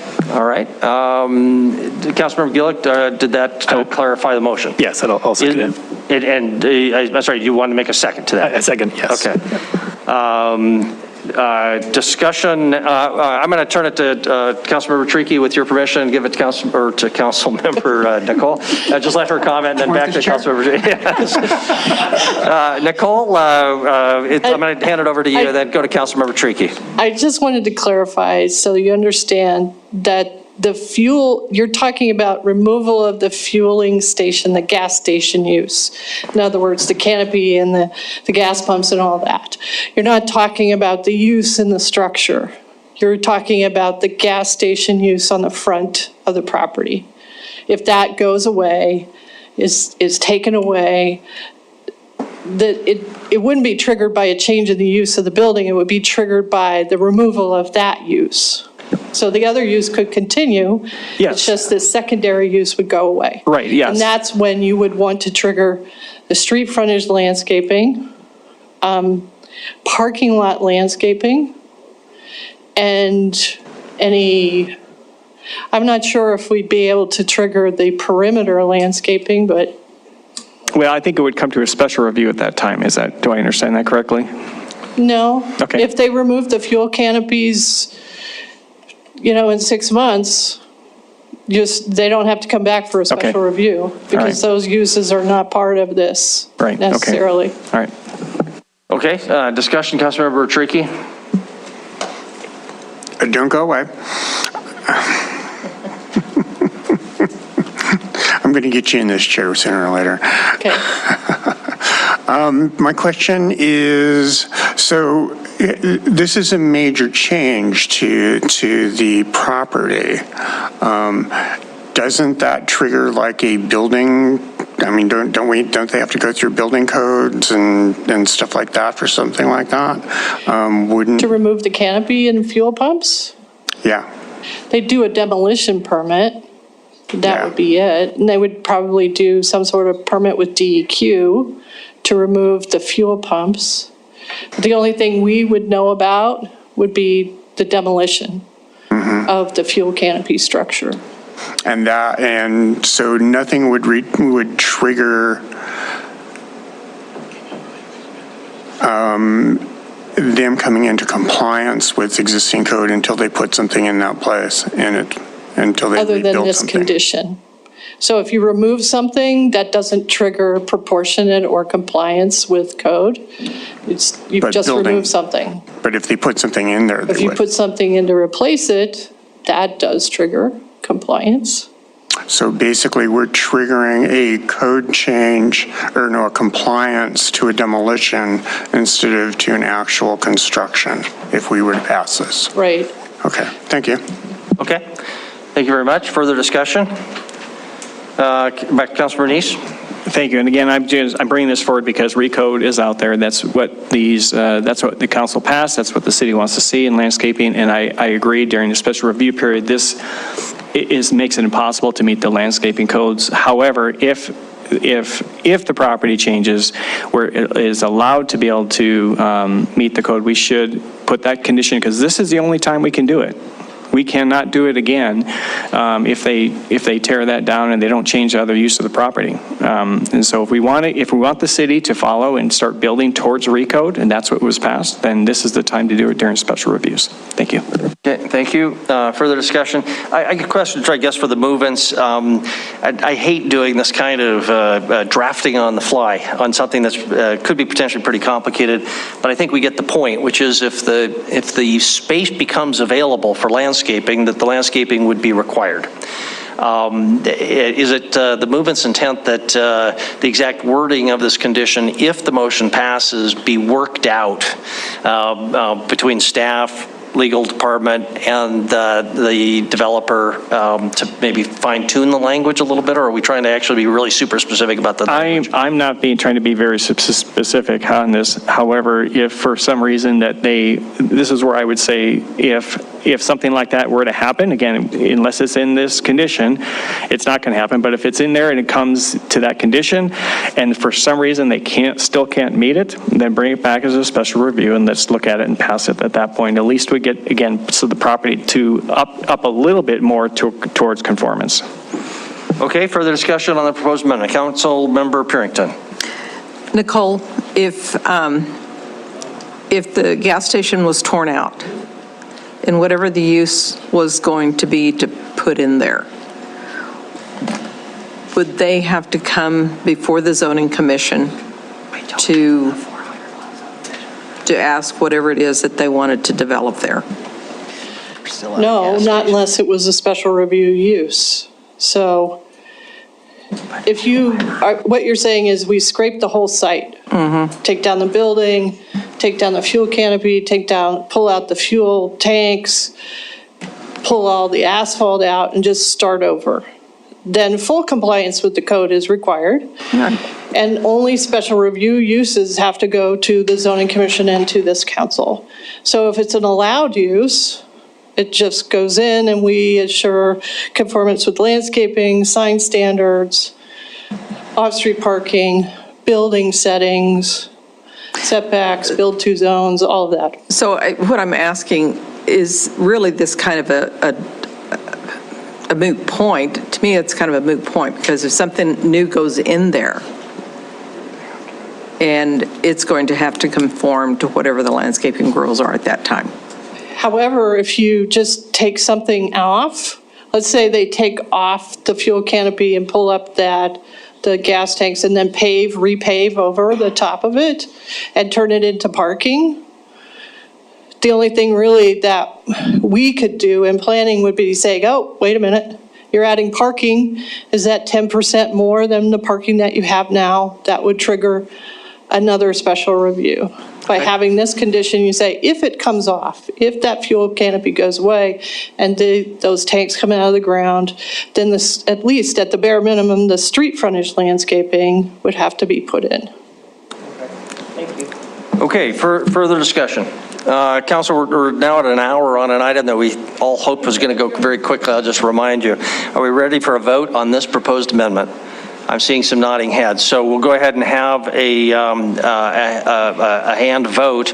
Again, this is just on the amendment to add the condition that if the again, I think the movements have indicated a desire to give a certain flexibility to staff and the developer and legal to come up with the exact language here, but essentially that if there becomes space available because the gas canopy tanks go away, that at that time, the developer, whoever owned it at the time, would have to bring the property into compliance with landscaping standards, not just for the street front, but throughout the whole property. Have I stated the motion correctly? Movements? I'm seeing nodding heads by Councilmembers Neese and Gulick.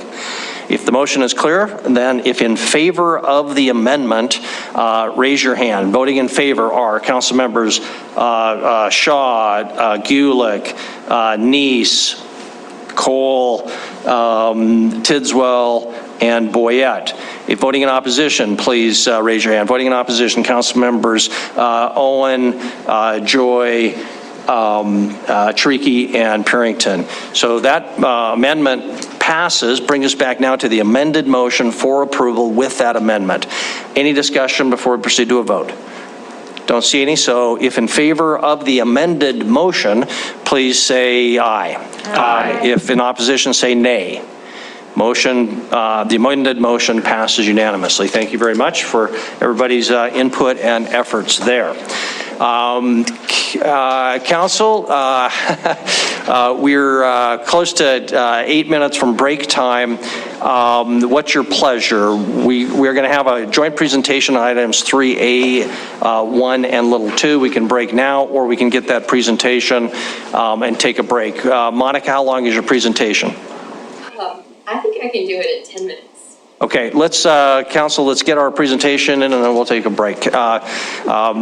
Denise, would you, because this is a joint public hearing on items 3A1 and 3A little 2, would you read both 3A1 and 3A2? Yes, Mayor.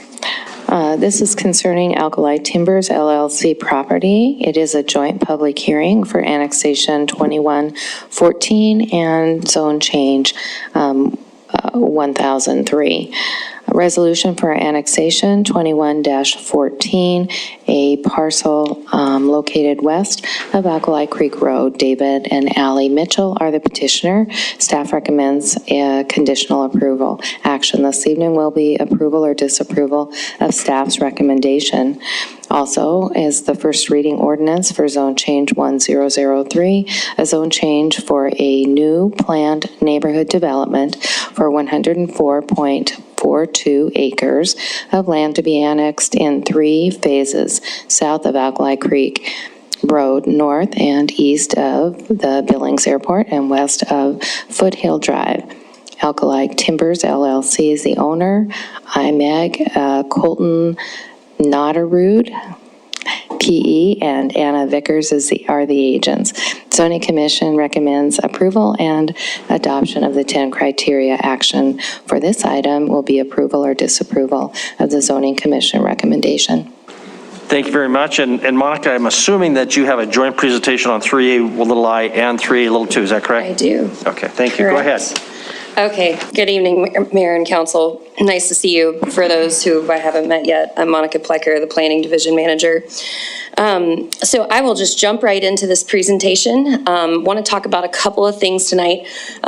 This is an item that has several different moving parts. So just as an overview, want to acknowledge that it's got several moving parts. We've got an annexation at hand, of which we have an annexation policy that sets specific criteria on guidance for that. We also have a zone change. We combined these public hearings several months ago to give you all the opportunity to kind of talk more holistically about the development at hand, because it was very hard to separate the two sometimes. We also have a development agreement. You were able to take public comment with that on the part of the agenda earlier in the meeting. There's no presentation for a development agreement, but there is staff available to answer questions if necessary. And the final kind of cleanup part of things is a ward boundary ordinance, and this is the process required to place newly annexed property into the city. I handle those as well, but I don't do a presentation for them. So my only presentation is that this property would move into Ward 1 as it's located east of Alkali Creek, or excuse me, west of Alkali Creek. Any questions regarding just the fact that there are 4 individual items? I am going to provide a little bit of a 101 of planned neighborhood developments and phased annexations, so I can get into process after that, but just for, I know it can be a lot to digest. So, okay, don't see any. Moving on. All right, so planned neighborhood developments. This is something that was instituted with Project Recode. The past council has only had one opportunity to see a phased planned neighborhood development. That was Ridgeline development back around late summer, early fall. Otherwise, the P&Ds you've seen have just been coming all in at one time. So, you know, even though some members of the council have experience with it, it is important to kind of go over some of the basics. This is specifically designed to be concurrent with annexations. And it's really about providing predictability. There is a lot of give and take that the council gives in these situations, and also that the landowners give in these situations. The landowners are committing to a development plan. They're committing to putting holds on their property, and saying, you know, over time, we are guaranteeing you this. And anytime there are changes, you know, they'd have to come back to you. Meanwhile, the city is saying, okay, we're going to give you time to phase things. So just kind of keep that in mind. And also, we're finding that, you know, the P&Ds are helping provide more information to neighborhoods. Streets, roads, and also the districts that will come in the future. We used to see a lot of individual filings and individual zone changes.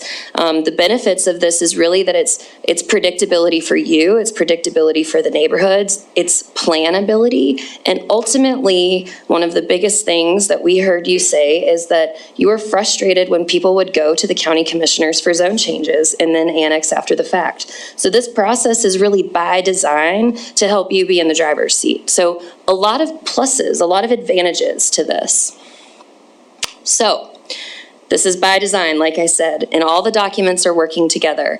You have several different things that you'll consider tonight in those moving pieces, and I just want to be very clear that they're all interrelated, and that's key to making sure that it works the way that it's supposed to. So the planned neighborhood development zone change ordinance is going to have language that talks about an overall development plan, a zoning master plan. The annexation resolution is going to talk about the same thing. It's going to identify those multiple phases. It's going to refer to that overall development plan. And the development agreement is going to do the same thing. It talks about the phasing. It talks about the overall development plan. So, you know, when we had our first P&D come forward, there were some concerns about, oh, well, council really doesn't like the idea of obligating a future council to something. Well, you may not like that, but, you know, you do also have to think about the benefits that you're gaining by getting the whole picture right now. And, you know, again, like I said, the landowner's also giving in this situation too. It's almost like being in a long-term relationship. You know, you're saying, this is what I'm bringing to the table, and this is what you're bringing to the table, and we hope it works. So anyhow, it is a commitment on both sides, and The documents have language that specifically talk about how future phases, so in this case, phases 2 and 3, will be annexed. There's specific timeframes that are identified in the annexation resolution. Those timeframes can be amended to be sooner if the development moves quicker. So there's also some built-in flexibility. But the other thing that we hope you find confidence in is that the language in the document says that if this developer wanted to change the phases, wanted to change the districts, all of that has to come back to you. None of that is something that we as staff could approve administratively. However, we want to say, if you stick to exactly what you've said, you're confident in it, they're confident in it, we want to make kind of this as least burdensome as possible in the future.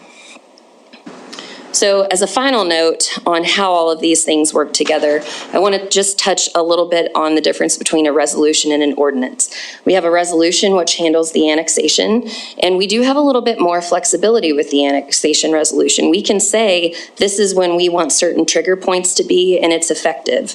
Ordinances, we don't have quite that same flexibility. So no matter how much we want to be, this is the last action, this is the final action tonight, we can't do that with the zone change ordinance or the ward boundary ordinance. As those new phases come in, we have to come back to you to hold a hearing. We'll make the same findings from the original overall development plan zone change that you're considering tonight, but we have to come back to you for cleanup of those things. With that being said, I do just want to draw your attention to the fact that we did need to make a change to the legal description in the zone change ordinance to have the meets and bounds description of phase 1. This is our second one too, so we're still perfecting our craft, so thank you for your patience on that. And with that, I'm actually going to move into the property now. So what you're looking at here is the limits of annexation map. The star is signifying where the property is located. As you can see, Alkali Creek does run through the middle of it. Moving into an aerial of the property, and this is actually where it's going to become a joint presentation, and Nicole's going to start to go into the zoning component of things. Thanks. This aerial is outlining only Tract A. It's not showing you Tract B, which is directly to the west here. Tract C was sold to the city, and Tract D of this certificate of survey is still owned by the Morledge family. So only Tracts A and B are part of this PND. Again, this is showing the existing zoning, which is outside the city limits, a large tract. It's zoned agriculture right now. Alkali Creek Road is an arterial street. You can see where Skyway Drive now connects to Alkali Creek, and the kind of tentative right-of-way of the continuation of Skyway Drive, which, of course, is the inner belt loop. So we have some zoning in the city, which is neighborhood 3, some public 1 zoning for the school and park property up on West Wicks Lane. This map is a little busy, I will give you that. So the area that does not have any diagonal striping on it is the phase 1 annexation. And that is the proposed zoning for phase 1. So this is proposed as N3. This area right here, right off of Alkali Creek Road, is mixed residential 1. The N3 allows single family only. The NX1 allows 1, 2, 3, or 4 family dwellings. The proposal right now for these 2 parcels is tentatively to be a townhome type development. The yellow here is the proposed public 1 open space required for all planned neighborhood developments on annexation. A minimum of 2% is required. They are showing 19% of the total parcel, not just phase 1, but the total parcel. This is similar to designation further south downstream on Alkali Creek where you have Powwow Park. That is also a public one designation for Powwow Park, and it goes along the floodplain of Alkali Creek. So these other two designators, the diagonal stripes are phase 2 and then phase 3 of the proposed development. The Zoning Commission and you, as well as tonight, have the findings that support all of the zoning in all phases. The ordinance tonight reflects just phase 1. As Monica stated, when those trigger points happen for phase 2 and phase 3, if not before, we will come back to you and conduct the public hearings on the phase 2 ordinance and on the phase 3 ordinance. Unless there's a major change to the zoning master plan that's proposed, we won't be going back to the Zoning Commission for another advisory recommendation to the council. That said, if something were to happen, so if something drastic happens between now and the next phase that would cause this council to reconsider their findings, you can certainly do that as part of your phase 2 public hearing. I don't know, a plane unexpectedly lands in the timbers. You have a major wildland interface fire. You have a flood. If something drastically changes that would make you want to relook at those findings, you can certainly do that at the phase 2 hearing and phase 3 hearing. Not that those things would happen. It would be rare. It would be rare that that would happen. Also, this is going through a subdivision at the same time, so there's all kinds of findings that do support this phase 1 development. So this is the subject property as seen from Alkali Creek Road looking south. And this is south and a little bit west. And then directly west on Alkali Creek Road, kind of north and west as the road kind of curves around there. And then south and west kind of back towards the city limits. And then northeast across Alkali Creek Road. So you can see there's a lot of interesting topography here. It's kind of in a valley between two sets of rim rocks. And then looking east, kind of directly back towards the city. And I'll hand the control back to Monica. Okay, so now that you have an overview of the property, I'll just briefly touch on the annexation criteria. There are 5. They're pretty simple and straightforward. 1 is the area located in the limits of annexation map. You saw with the map that I provided, it is in the red area. The red area means you can petition at any time to the city to come in. Is the city able to adequately provide services to the property? Part of the staff report goes over the different departmental responses for their ability to serve. So that has been included. And my recommendation to you is not just a planning recommendation, it's actually considering all of the department's feedback, and thus the City of Billings is recommending approval. City of Billings staff is recommending approval. Public improvements must be made and will meet city standards. There is a development agreement. That is specifically the point of a development agreement, is to say these are the standards of which you have to build to. That also includes a waiver of right to protest future special improvement districts. So you are considering that tonight. Nicole did allude to the fact that there is a subdivision moving through the process right now. It is not it's still at the planning board level. So you will be seeing that in the future if you choose to go down the path of annexation, but you're not considering that tonight. And the reason why I mention that is because subdivisions also have special subdivision improvement agreements, which also talk about standards in which things must be constructed.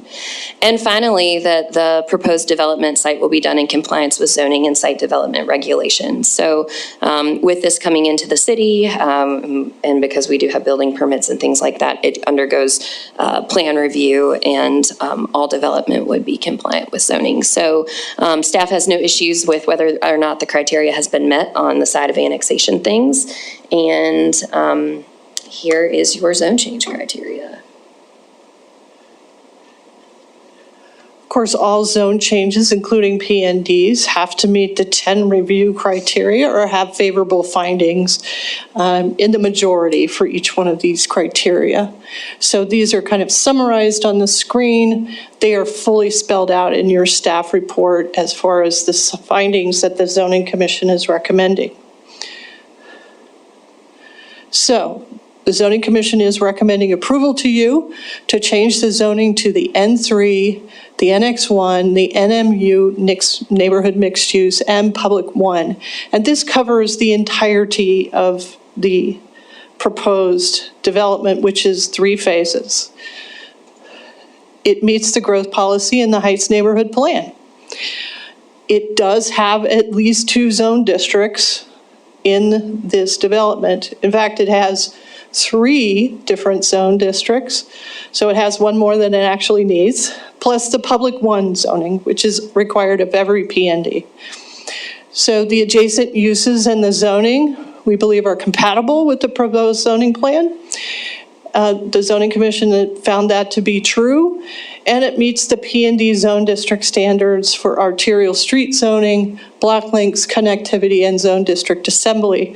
There was a question from another council member, Mr. Rupsis, who is not here tonight, regarding a piece that appears to have N3 zoning right up against Alkali Creek.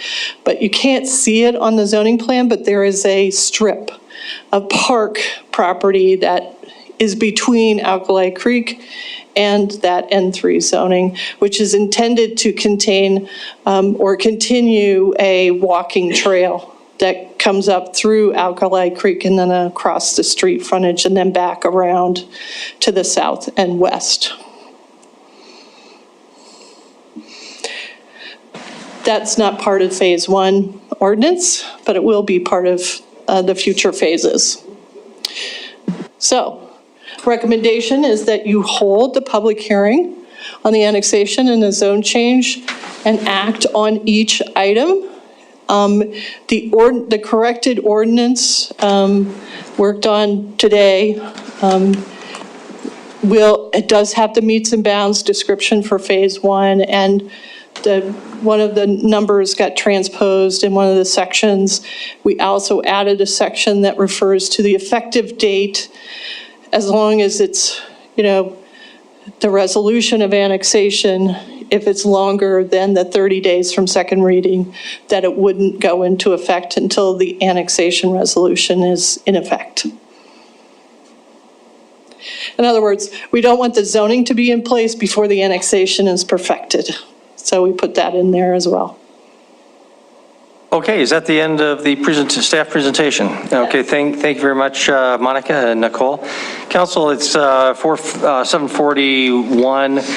We'll take a break. We'll come back. We'll do the public hearing, and we'll get into questions. Don't know how long it'll go, so we better take a break now. We'll be back no later than 7:50, and hopefully before that. That would be 8 minutes, but if we can get started before that, let's do it.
It's the correct ordinance. Go. I guess I'm not as thank you. Thank you. Monica, did you say that's the ordinance that's being emailed around? Have anything to do with tonight's resolution? Tonight's resolution. No. If that's approved. Well, no, resolution's getting approved. Yeah, I saw that. Meets and bounds. Yeah.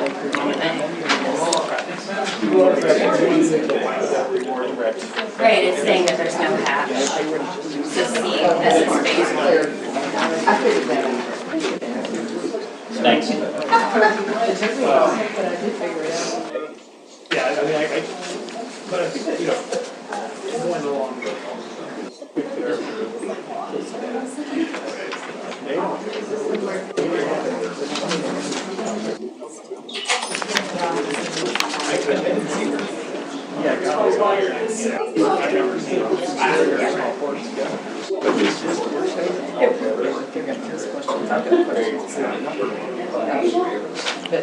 Okay.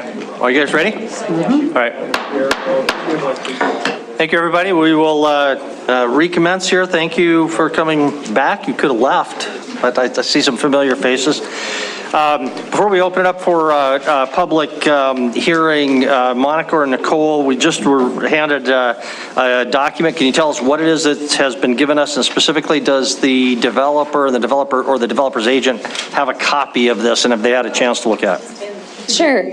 Yeah. So when I was mentioning earlier that, it's really important that we have the three documents consistent across each other. We have the development agreement, we have the annexation resolution, we have the ward boundary ordinance, and we have the zone change ordinance.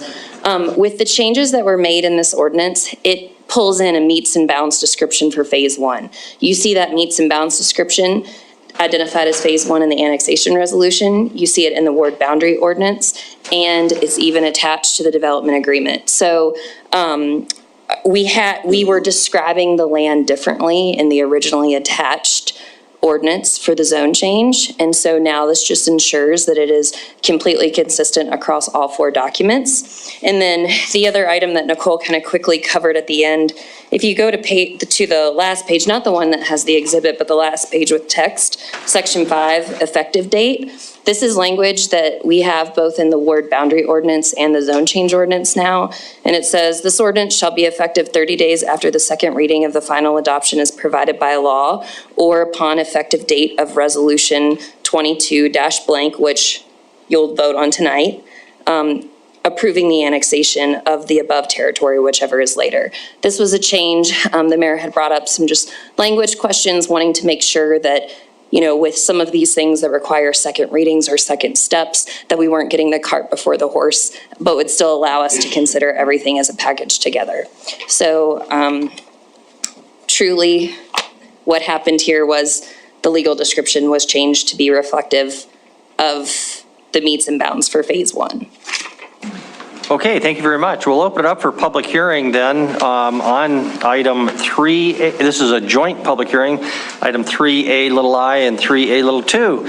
Colton Canadarud is our guest speaker today. Colton, can you introduce yourself? Yeah, thank you, Mr. Mayor.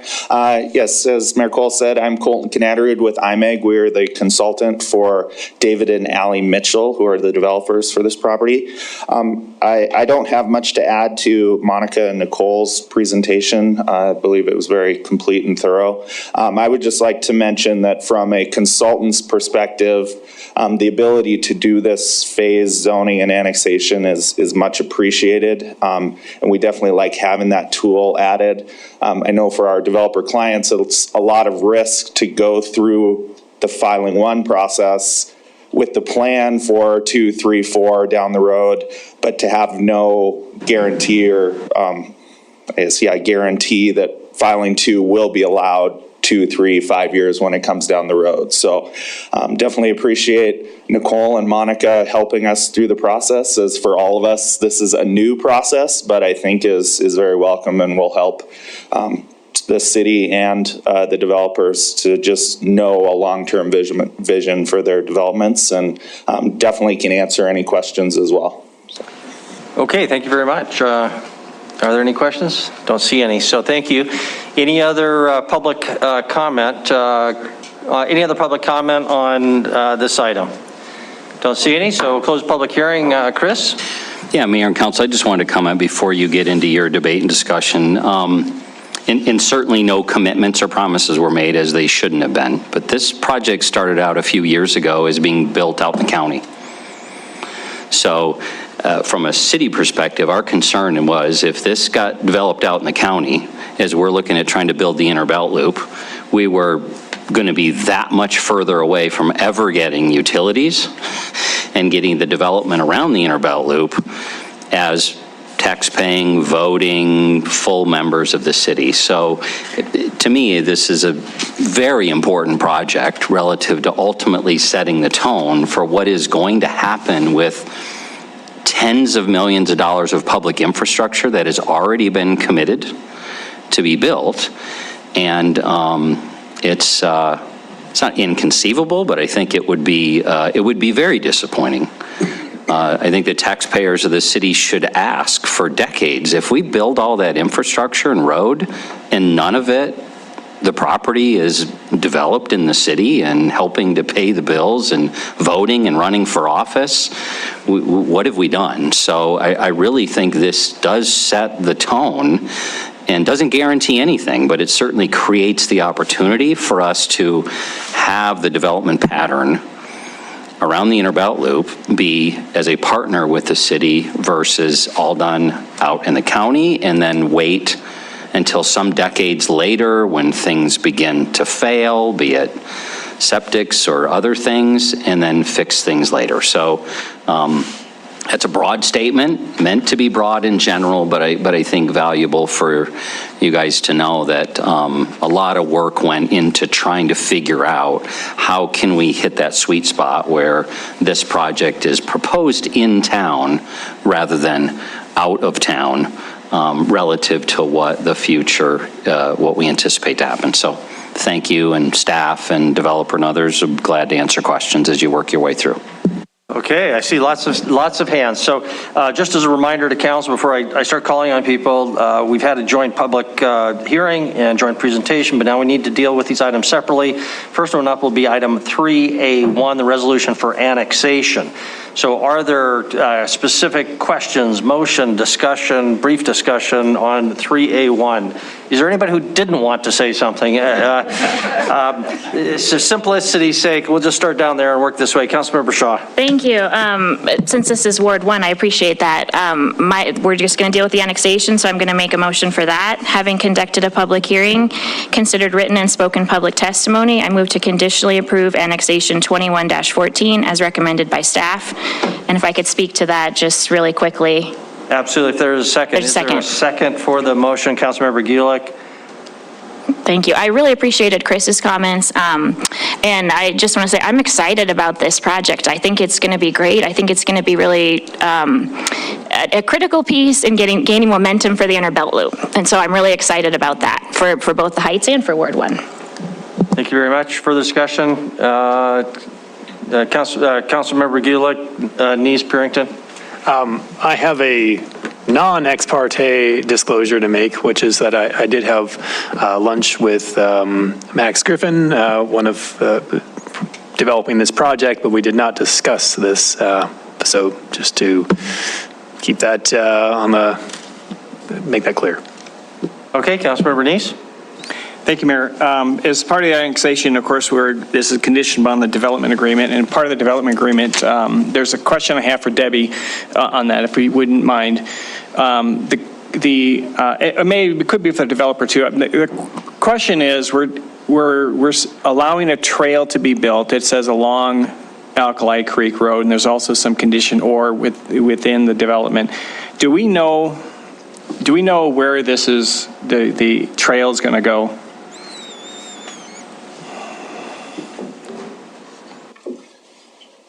So Councilman Neese, the preference of the developer is to get the trail to be an internal trail that would be an amenity of the park. So essentially, you would see it kind of meandering on what would be the south side of Alkali Creek. Our early discussions with the city engineering department, as typical improvements to Alkali Creek Road would require, eventually when it's brought up to city standards, sidewalk on one side, 10-foot wide paved trail on the other side.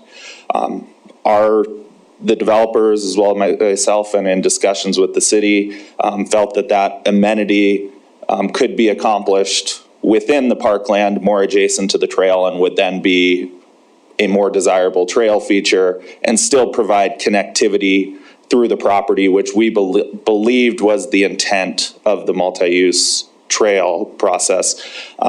That said, part of the, I guess, SIA language that will come to you, hopefully this being approved when the subdivision comes, will require that a master plan be developed with the Parks Department and with Elise at Planning Transportation to make sure that all parties are on board with it. But our current subdivision submittal has that multi-use path. It would be on the south side of the creek, separated further from the actual Alkali Creek Road than would be, I guess, a typical place to find the multi-use path in this type of development. So, Mary, may I ask Debbie a question? Yeah, please. And I think we're all wondering how far is far. Yeah.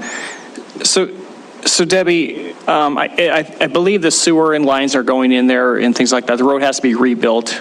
Is this section of the road along their whole property being rebuilt at all? The road doesn't have to be rebuilt. There's enough right of way on both sides that we're going to be able to get the water and the sewer in without being on the road. Okay. And then through this area, it's actually within the development. The water and the sewer lines are within the development, not on the road itself. It won't be on Alkali Creek Road at all. It'll just be through the development and then out. Okay. All right. And so I guess the question is, because you handle the development agreement, if we were to strike the in as far as optional to be inside, that's typically what we see on a lot of the development agreements is actually along the road, because this is a busy road without any trail there. I would expect the traffic to be a lot faster than it is if there was some traffic there and separated by a path. So so normally we see those development agreements right along the road with the trails. Thank you. Okay, and just a reminder that the development agreement is item 3B, I guess. It is 3B. Okay, further discussion, council members Purington and Boyette. So I guess I'm going to go back to the annexation part. And Chris, there was different times when it said that the city paid, they said an allotment for the water and sewer. So I guess my concern is those costs that the city is bearing in order to make those main lines happen. What were those costs to the city, and will those be reimbursed as development goes out, I suppose, to the Interbelt Loop? And how will they be reimbursed? So Councilmember Purington, Mayor and Council, and I'm going to hit it at a high level, and Debbie and I chatted about this late this afternoon, so she can get a little deeper if I don't get there. A couple of things. The current fiscal year budget included the dollars to get the utilities to this property line. In a perfect world, if all development happened project or parcel by parcel, we wouldn't have to play this role, or developers wouldn't need to play this role. So in this case, though, we've got a pretty significant vacant stretch here. And so we budgeted for it. And our current specs have the idea that the property owners along this, so the raw ground property that we're coming through in the right of way, at the time that they develop, we would get reimbursed for that chunk in front of their property. Now, there's no guarantee that will happen, but that's the concept. Is that ideally the ratepayers in essence would get its money back or its investment to get to this point. So those are excuse me, Mr. Go ahead. So those are those hookup fees that we talk about whenever a subdivision goes in, and will this subdivision, Alkali Timbers, will they also pay for that? I think the answer, I think, actually is no. And again, Debbie, stay close, which is they will have to pay connection fees, absolutely. Every home that connects, they're buying into the entire system. You know, the hundreds of millions of dollars in pipe and plant. This is in addition to that relative to the fact that it took us $3 million, or it's estimated to take us $3 million to get a pipe from where it currently is to this property line. And so, yes, homeowners or developers will pay the connection fees, as we all do, but then property owners, where this pipe is coming through in front of their property, if and when they develop their ground, they'll be expected to reimburse us for the X dollars it took for that pipe to be put in front of their property. And does that include Alkali Timbers? Well, Alkali Timbers is paying for it to go through their subdivision. So we're just paying to get it to the subdivision. They're responsible for it through, and then we have a mechanism where we require an upsizing. If we require an upsizing, where we cover that cost difference, because we want that pipe to handle all the future developments that are going to come through there, not just their subdivision. So that's at a high level. Debbie could get a little deeper there. We're also, you know, we did talk this afternoon, and ultimately I think when we get into future rate analyses, utility rates, do we need to create other mechanisms when we start getting into the tens of millions of dollars it's going to take to get the utilities all through this area? Okay. Ideally, the goal is, from my perspective, we're not trying to get a profit off of this, but we are trying to get a reimbursement to the ratepayers who've fronted or helped get this to happen right the first time rather than later. Thank you very much. Councilmember Boyette. Thank you, Mayor. Monica, I just kind of want to go over phase 1, 2, and 3. This is 104 acres, all 3 phases, and we're only going to annex phase 1.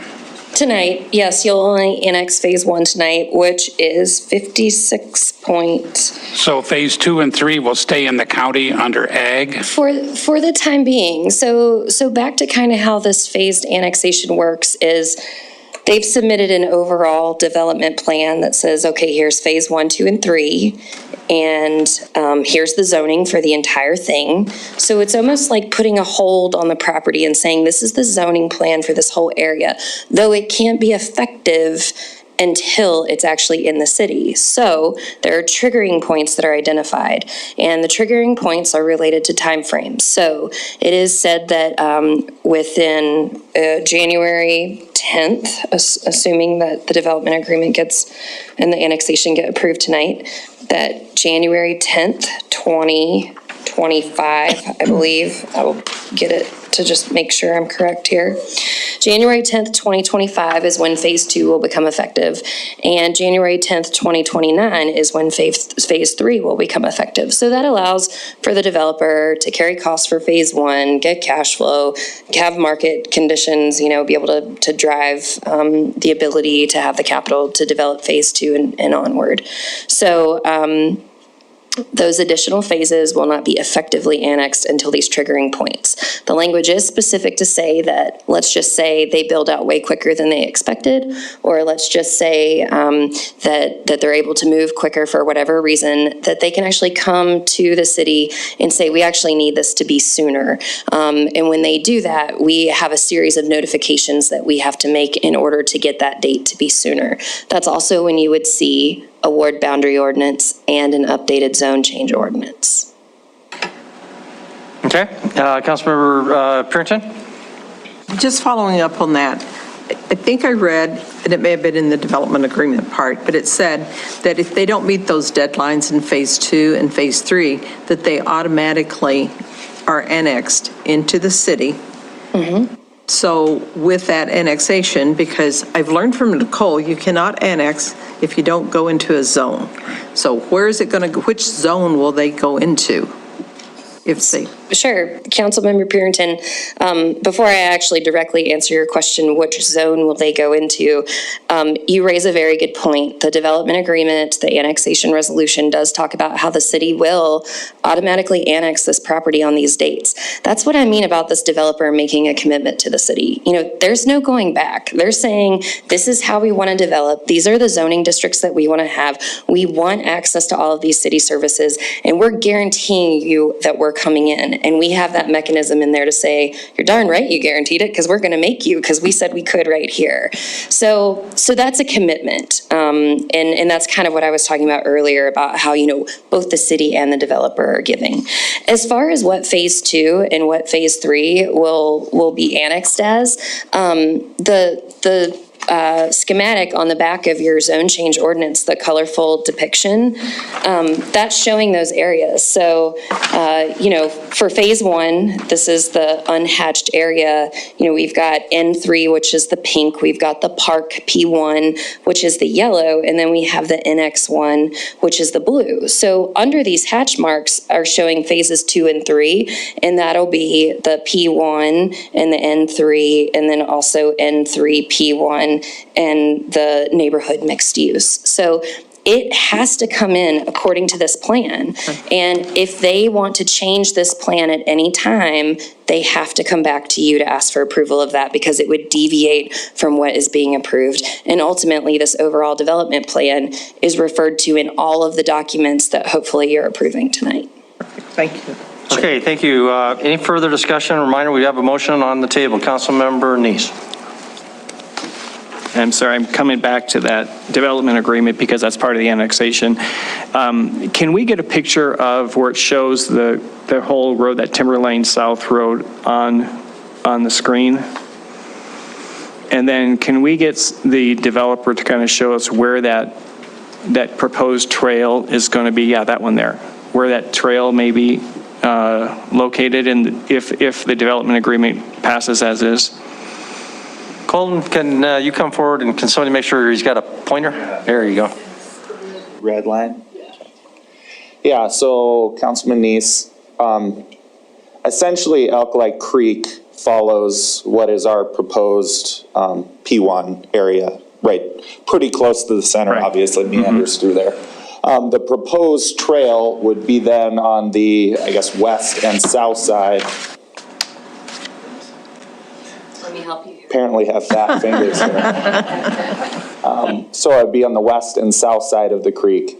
When it gets to this location, it would then cross the bridge here, go out to Alkali Creek, and then there would be a pedestrian trail along Alkali Creek Road there, so that it would still provide anyone traveling along Alkali Creek Road the ability to stay on that trail, pass all the way through the development, and continue on to hopefully future development that is then on the inner belt loop or anything up in that area. Thank you. That helps, because the way I read it, I thought it went actually along the Timber South Road as part of the sidewalk. So no, we will. I guess boulevard sidewalk will be required on both sides of the roads within the subdivision, but no, the pedestrian trail itself is proposed in addition to that within the parkland. Okay, thank you. So Colton, on that, about how many feet is that from the road, and is it going to be visible from the road? I would say at its furthest location, you're probably 500 feet from the edge of Alkali Creek Road. It will not be visible throughout its entirety, just because you're down adjacent to Alkali Creek. If you've gone out to the site, you have a lot of topography that there's going to be areas that it is, it's probably not visible. The developer's intention, and is actually going through a permit process with Army Corps right now, is to improve that parkland area significantly. Obviously, there's a lot of Russian olives in that area that they don't want there. They want that to be a natural park amenity. So removing Russian olives and things like that would hopefully then increase the visibility. I guess the one comment, there will not be any, I guess, parking provided along this area is my understanding. So I guess my one comment why I felt that it would be okay being there would really be no way to access that trail from Alkali Creek, except for at one of the entrances,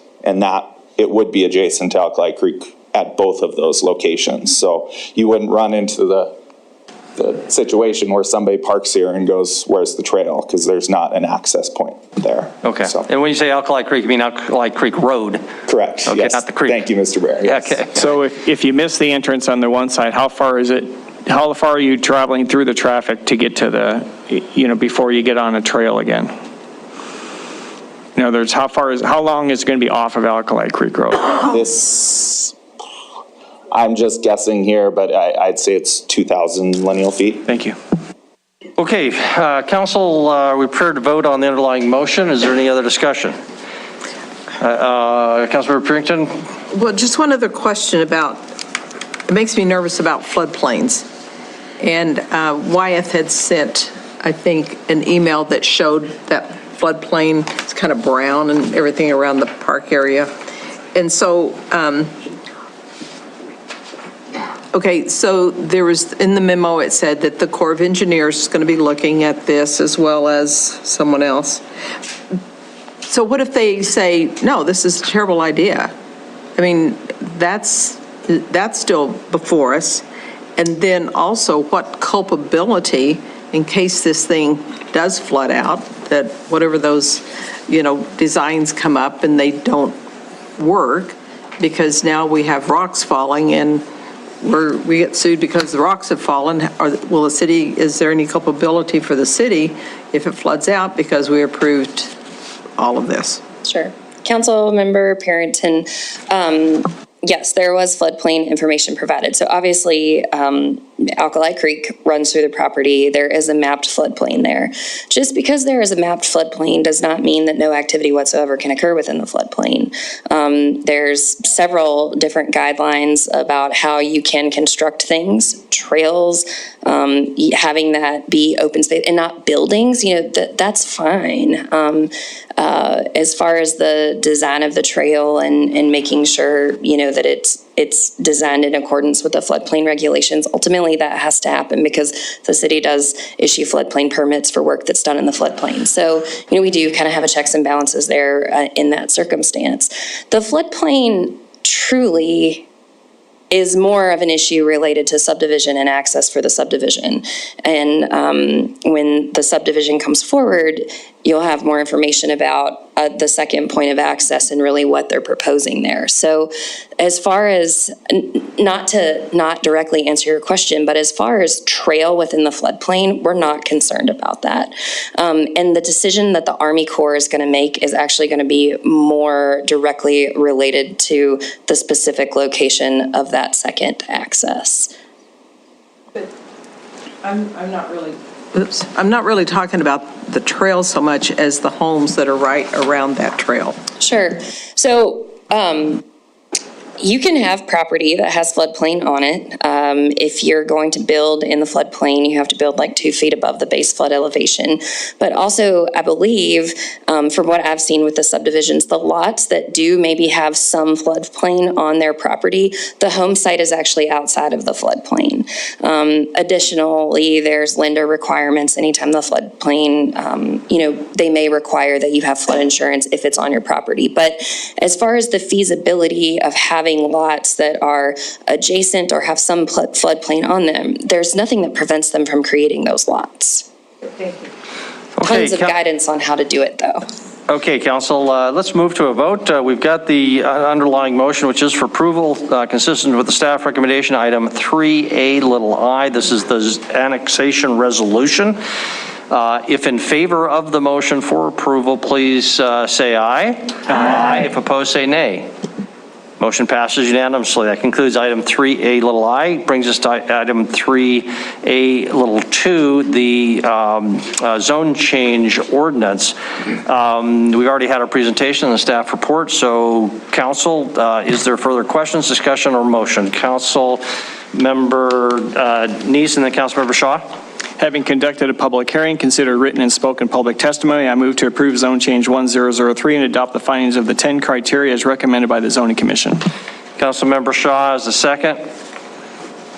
Motion is for approval. Discussion or further questions? Councilmember Owen and Councilmember Gillick. My question is actually, Colton, if you don't mind. I just want to say I think this is a fantastic project. I appreciate that the petitioners, the Mitchells, came and presented at Heights Task Force. It was well received there. But that said, there are definitely some challenges to work through: transportation, floodplain, and schools. And so I note in the zone change criteria that there was no feedback from School District 2. And I think that whether this project brings in 50 kids or 400 kids, it's still a project worth doing, but I think it's useful just to flag it to the schools. So I'm wondering if you have, or if you would be willing to do some direct outreach, not to Lincoln Center, but to Eagle Cliffs, Alkali Creek, Castle Rock, and maybe even Skyview, just to open the conversation so that they can start planning and anticipating. Okay. So you're asking, in addition to what is required from subdivision, that we reach out. So as part of the subdivision process, that is one of the, I guess, agencies that requires feedback on the subdivision, because at that step is when we're able to say, you know, you've got 40 lots coming in, you have 400 lots coming in. You know, right now we just have a purple zone. You'll see when the subdivision comes in how many lots we're actually talking about. And that is where School District 2 and the schools are typically would provide feedback on, you know, do we have capacity for those students, and where their public comment is usually received in the process. I guess I just wanted to make a distinction between just simply reaching out to Lincoln Center and not getting a response versus dealing with the principals on the ground. Okay. And wanted to make sure they would be included in that as well. Okay.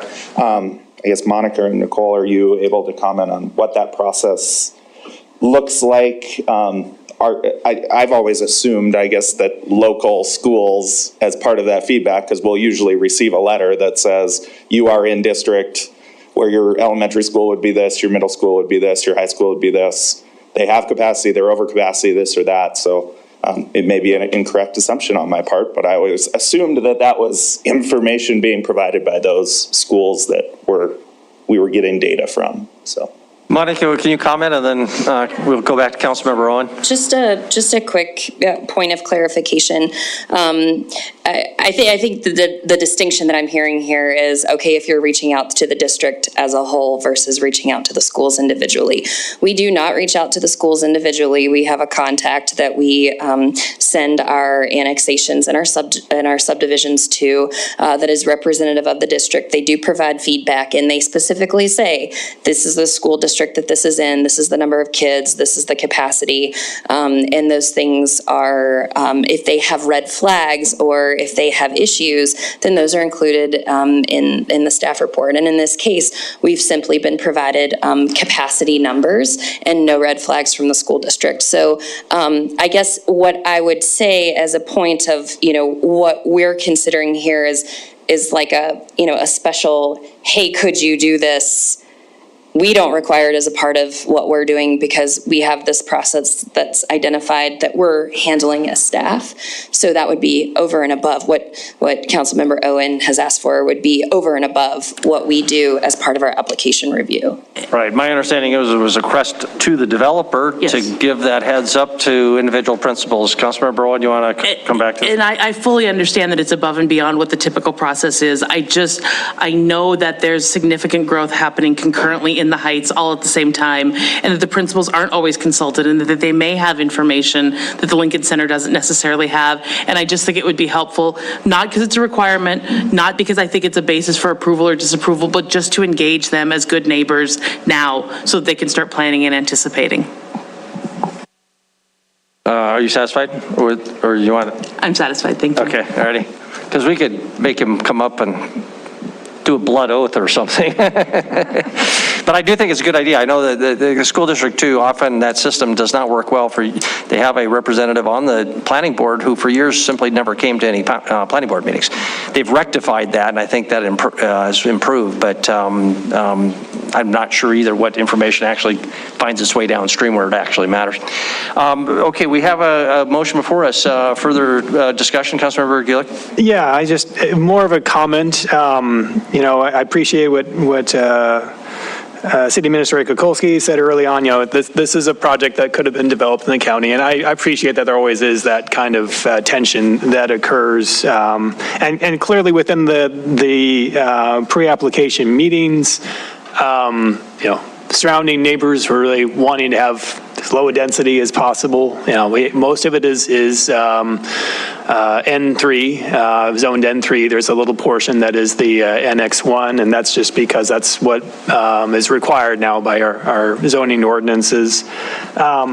So, the neighbor interests have been listed in the process. I think it is important for us to also think about the taxpayer interests and longer term. And I don't think that,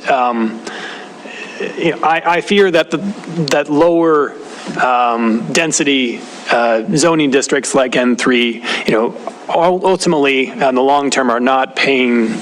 They use more in the cost of services than they are using than they're paying in tax revenue. So that's not an immediate kind of thing, and that we can go into that more in the development agreement stuff later on. But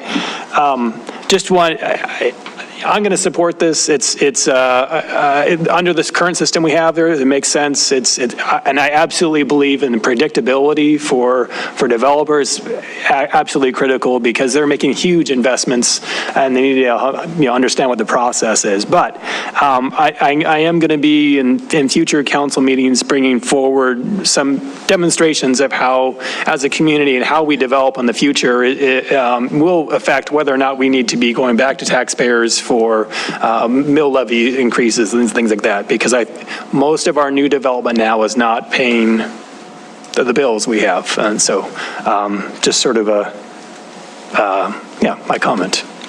Okay, if I can put a question to the movants on this. The motion was, I believe, the proposed motion from the staff report, or from the agenda, that says, I move to approve zone change 1003 and adopt the findings of the 10 criteria as recommended by the zoning commission. My question for staff is, I assume that the ordinance that was before the zoning commission, that there was an ordinance before the zoning commission, and it is not what was handed to us now. And so I would think we would want to make sure that our motion clearly adopts the proposed ordinance that was handed out by staff during this meeting. Nicole, can you comment? You can clarify that in this meeting. I will tell you the Zoning Commission never reviews ordinances. They are not the reviewers or approvers of ordinances. They are reviewers and recommenders of proposed zone changes. So they had the zoning plan that you have that's attached to the ordinance, and the ordinance was drafted based on their recommendation of approval for that zoning plan for phase 1. Okay, so thank you for that clarification. Our movements were council members Neese and Shaw. Can we assume that the intent of your motion was for approval of the ordinance that was handed out just during our break, not the original ordinance that was included in our council packet? Councilmember Neese? Yes, that's correct. And Councilmember Shaw, both nod, so that's clear. Councilmember Neese, you had your hand up for that. Yes, thank you, Mayor. I was going to say, this is a great project. We have been looking in the Heights for this for a long time for development to start out on this area, and I'm excited about it. I'm excited. I think this is going to be a spark to that whole area, and I appreciate the developers coming forward to really put their foot forward, and I appreciate the staff doing it through a P&D. It makes it simpler. It's easier in a lot of ways. Again, I'm always going to be concerned about our community and our kids and the safety along that road. I actually travel down that road quite a bit, when I bike in the summertime, not the winter, in the summertime, and it's a busy road, and it's going to get busier, and we need to protect the pedestrians who are going to be on that road. And so I look forward to, as we talk through the development agreement, but yeah, this is the zoning. I think this is great. I can't wait till it gets started. Keep us informed. Of course, I'll be riding my bike out there and taking a look at it as well. So thank you. Thank you very much. Any further comment on the motion before we proceed to a vote?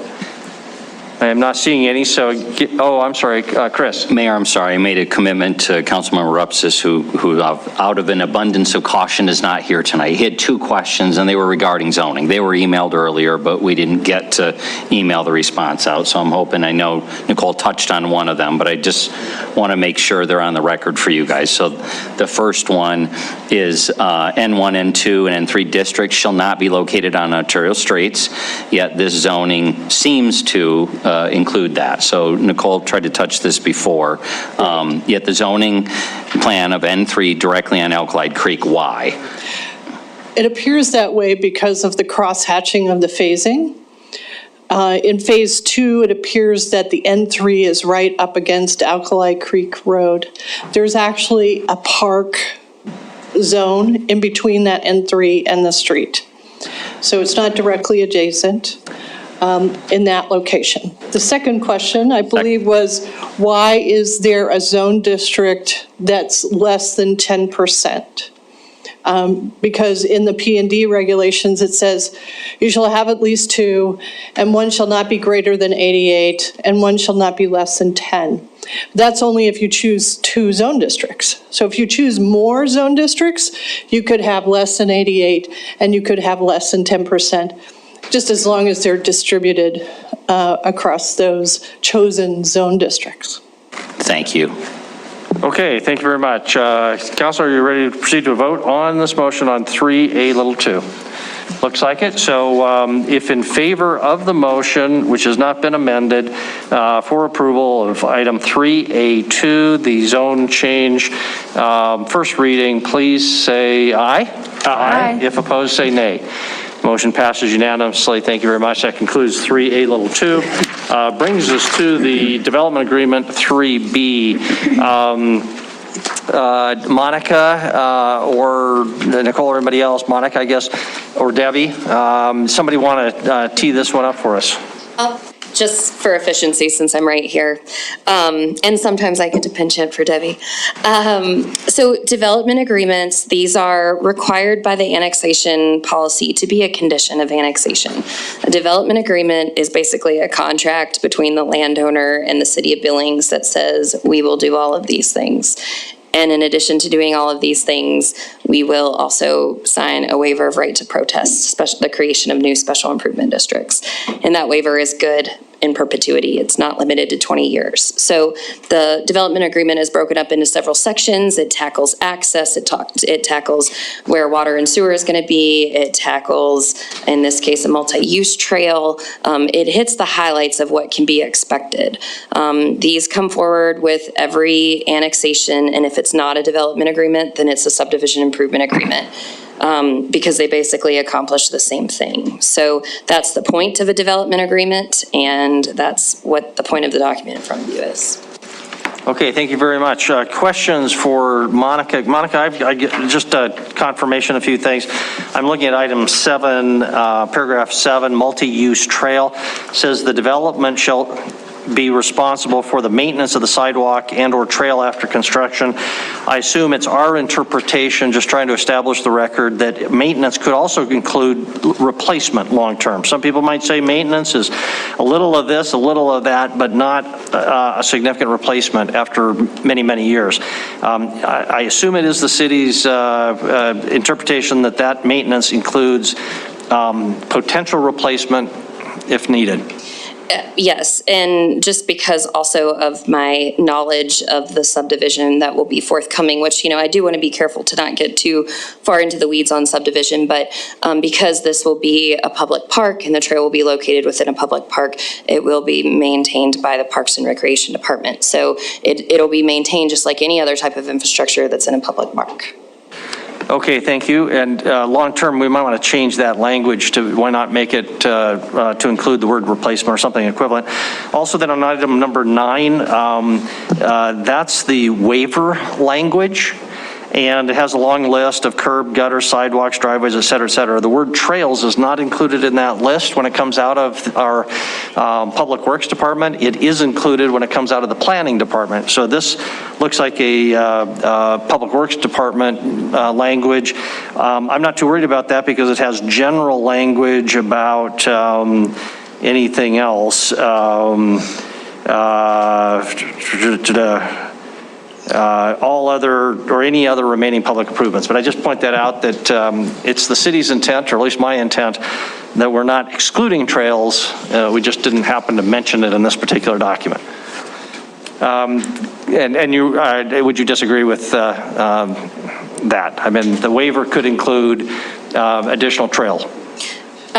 Yes, and I would just say that specific to this development, assuming that the trail stays in the park, the waiver of right to protest specifically does talk about parks and park maintenance, which the trail will be in the park, which is covered by the park maintenance. So kind of in a byway, we're accomplishing what you're suggesting here, but new trails, yes, point well taken. Okay, thank you. Councilmember Neese. Mayor, I always think we should be clear what we're meaning and not assume, because in years to come, someone else may interpret that differently. So I agree with you, and I think we should ask this development agreement to be changed to include trails and also include or replacement in the two sections that you identified. And so I'll make that amendment if... You know, we don't have an underlying motion on the floor, so this would be a good time to do both if you would like to. Okay, we don't have approval or a motion on the development agreement yet. All right, so I'll make the motion to approve the development agreement with Alkali Creek Timbers with the recommended changes as proposed by the mayor to include or replacement under section 7 in the last paragraph for the maintenance or replacement of the sidewalk and or trail, and to include trails where after it says gutter, sidewalks, comma, then trails, driveway, storm drains. Okay, so a motion is for approval of the agreement as currently drafted with those two amendments. Is there a second to that motion? Councilmember Gulick has the second. Okay, so council, you have a motion in front of you. Now discussion. Councilmember Neese.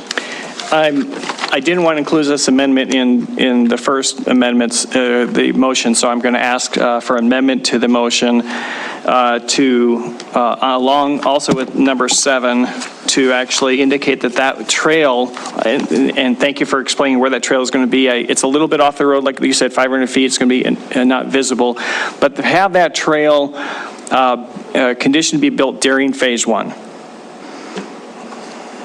So that it's there and usable by the public. So as those houses are developing there, I'm sorry, I'll wait till someone seconds that before I further talk about it. Okay, so the motion is to amend paragraph 7 to specify that the trail would be developed not just in phase 1, but along the length of the proposed development that would include parts of phase 2 and maybe phase 3, depending on the lay of the land there. I'm not sure exactly, but anyway, the whole length. Do I have that correct? That is correct. Okay, is there a second, Councilmember Purington? Okay, so discussion on the motion, Councilmember Neese, and then Councilmember Shaw, Joy.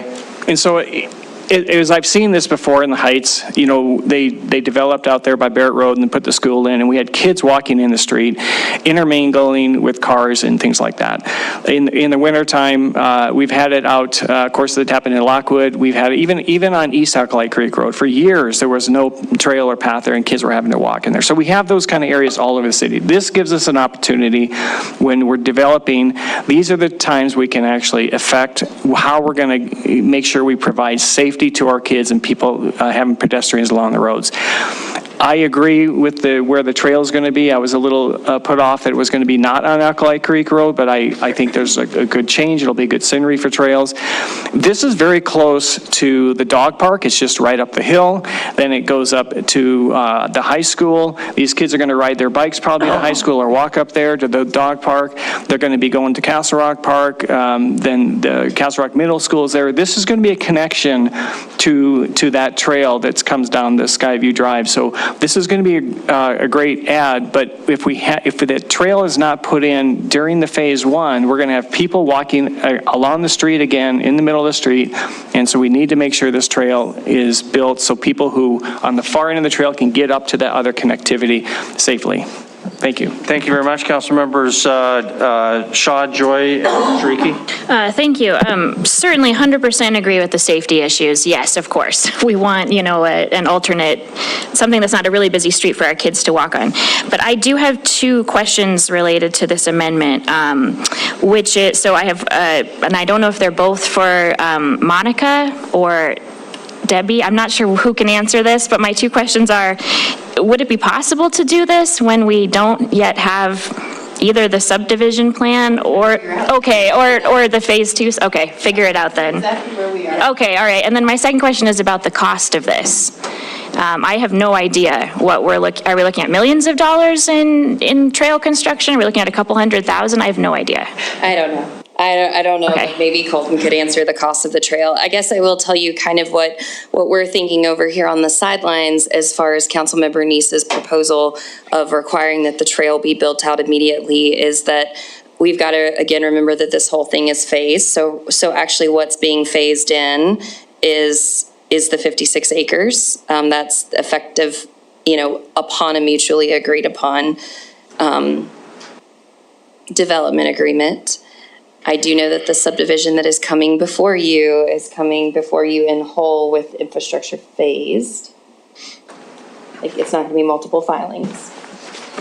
It's not multiple filings.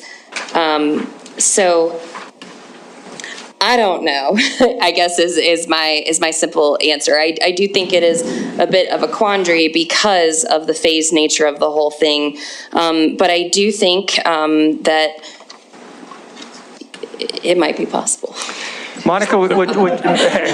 I really want to give you more. I'm trying so hard, but there's a lot of moving pieces, especially with. Would you mind pulling up the plat again or the diagram, just so we can see what percentage is going to be built in phase 1 versus how much would not be? Roughly 50-50. Maybe 45, 55 or something like that, eyeballing it. If it's okay, let's have our agent from the developer come forward. Colton, you've heard the discussion. You got any insight? Yeah, I appreciate it, Mr. Mayor. I guess additional information I would like to add, and this gets into the subdivision that we're going to be looking at a month from now or 2 months from now, depending on the schedule. But the fire department is requiring this road to be constructed as part of filing 1. However, it is being constructed, pending approvals as a gravel emergency route out built to fire department standards, such that secondary access is there, with then the assurance that we have this annexation agreement, we have the development agreement that says that within what is approved number of years, phase 2 is going to be built, and that is then going to be provided. So I guess what that adds is you will have a 20-foot wide gravel road built to standards to carry a 40-ton fire truck all the way through the subdivision, which will then have connectivity down to the trail. So we're not talking about, because there are also internal trails, and another reason that we wanted the trail on this side of the creek was to provide easier access from the actual development itself.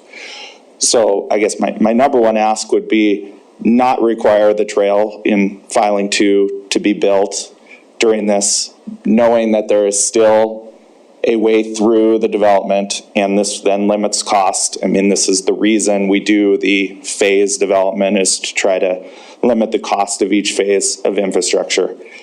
That said, if that is not appealing to council, my second ask would be, can we build the second filing trail piece as a gravel trail, not an asphalt trail, just to limit the cost that is then part of the filing, knowing that this group has the assurance that when filing 2 comes, that will be infrastructure that is then required to be built. So Colton, if I can just clarify your last statement, thank you for thinking outside the box.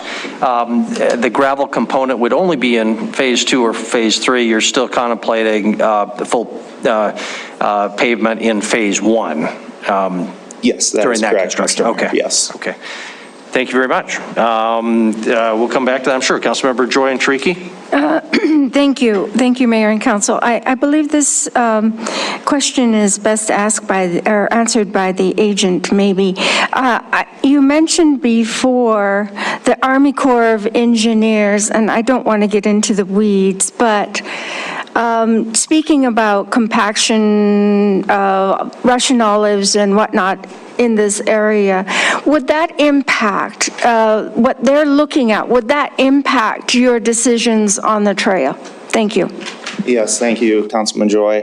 That is one of the main reasons why we asked for flexibility from engineering in the location, because what we have got to date is, yes, we can get that approved through floodplain and Army Corps, but until we have that permit in hand saying, yes, it can go in this location, we wanted the ability that, for some reason that does not get permitted, that we can push it back to the south side of Alkali Creek Road. So, yes, it definitely could, until we have that actual permit in hand saying, yes, the trail is allowed in this location, that definitely could affect that. Thank you. Okay, Councilor Tricky.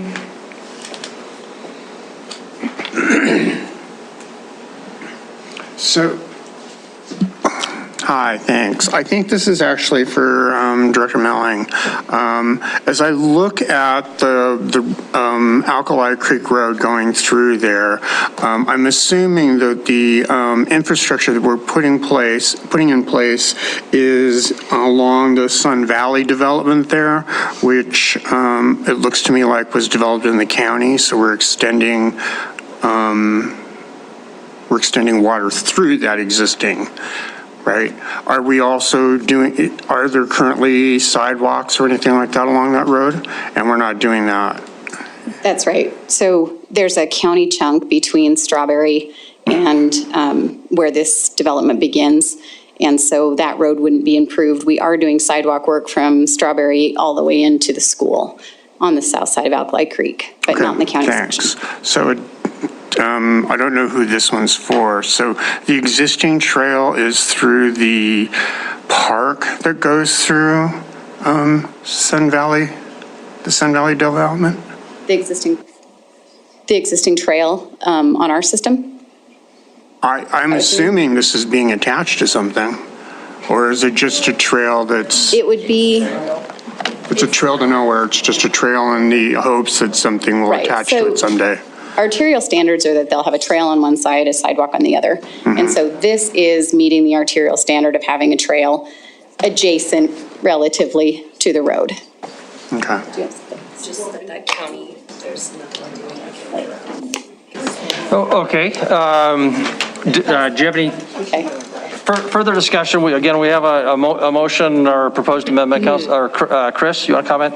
Staff, could you just, if they don't solve this issue with the trail tonight, I'm assuming at time of subdivision, they will absolutely have, they don't lose the opportunity to solve this tonight. They could do it with a whole lot more information at the table when we start reviewing the subdivision in a couple of months, well before anything gets constructed, or is that not the case?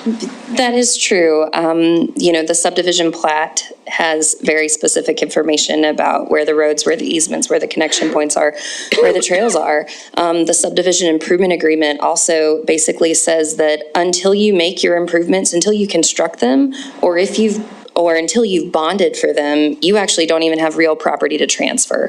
So there's a lot of financial guarantee assurances with the subdivision to make sure that things get constructed as they should. The one thing that I did want to bring up as we were talking over here, brainstorming about the pros or the cons, is we do see an issue with if the trail is constructed outside of phase 1, maintenance would be an issue because it wouldn't be in the city, so it wouldn't be part of the park maintenance district.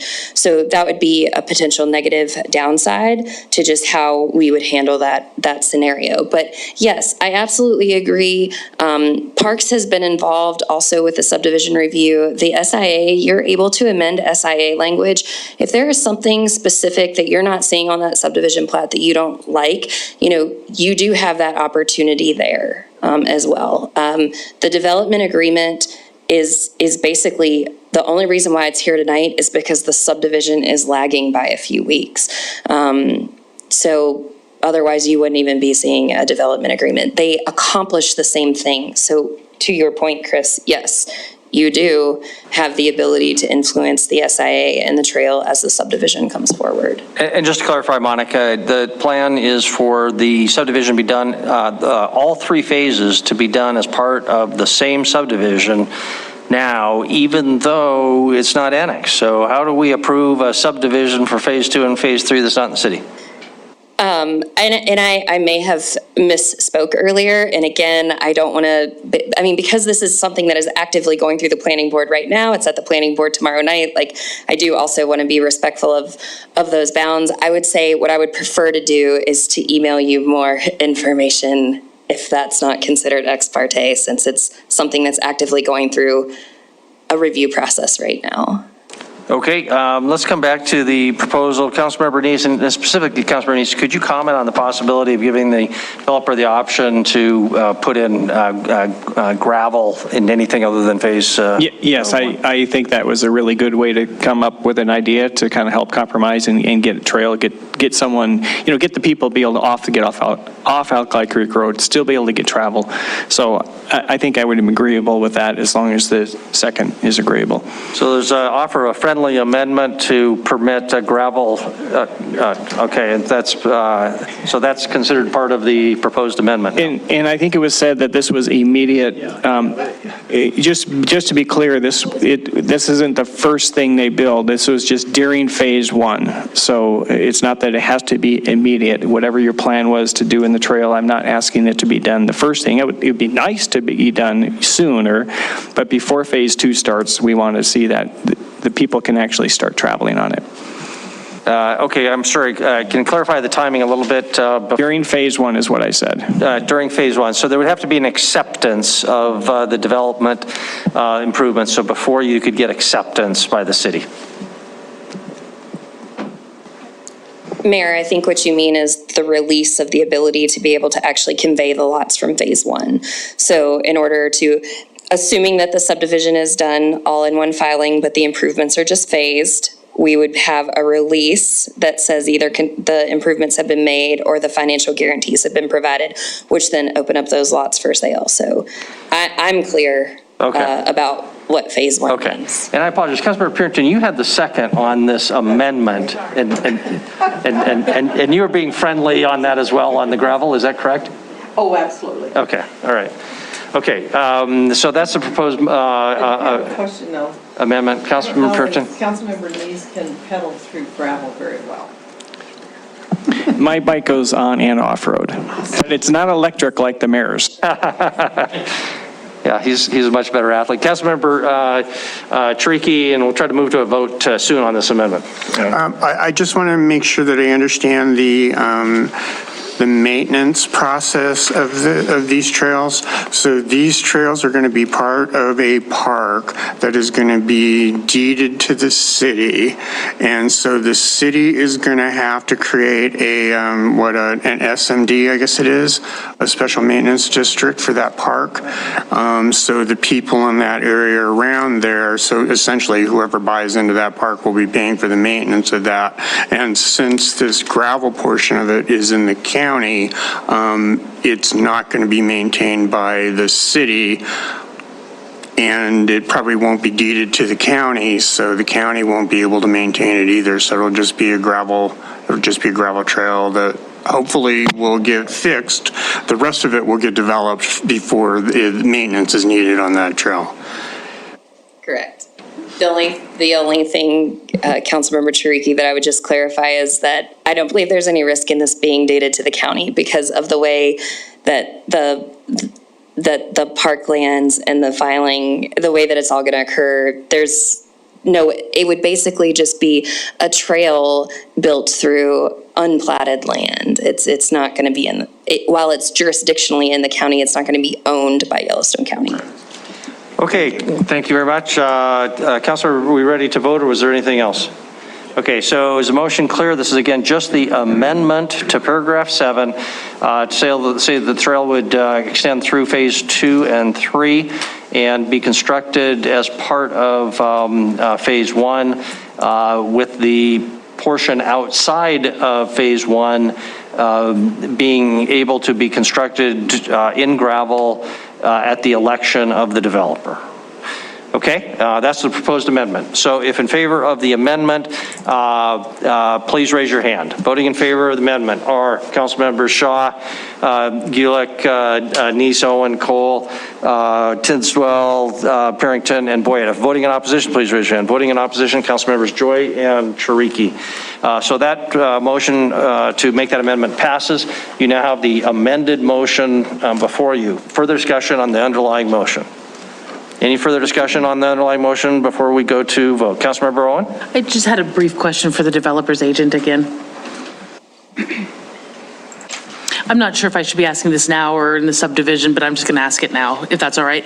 It seemed like from your notes that the neighborhood concern was around lighting, was primarily focused on too much lighting, sort of blowing out the night sky. Is that what happened at the neighborhood meetings?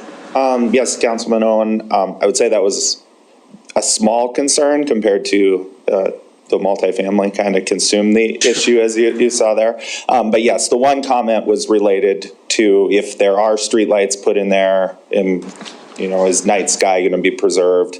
Currently, street lighting is not proposed, but is one of those infrastructure elements that can have an SID created for them later on, and they would have that, being in a residential district, would have that night sky requirement. Okay, so as a follow-up, please, if there's not going to be street lighting in this neighborhood development, are there other sort of environmental design principles, SEPTED type principles that are focused on keeping this a safe neighborhood, a place where kids can play, those sorts of things?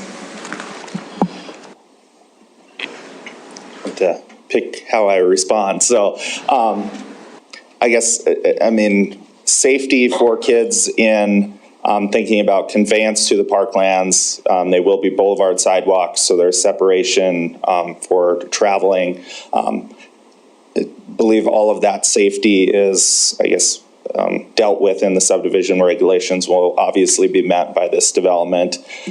Street lighting, so that night visibility is provided, is not something that is required and is not proposed right now.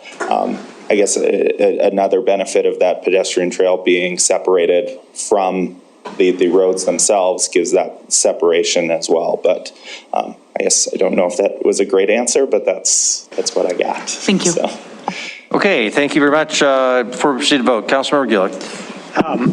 Just kind of following up a previous comment. I'm really pleased the city is with this development agreement, has the developer paying for it's a lot of money for all the infrastructure that's going in, and maybe we've added maybe a little bit more to it tonight.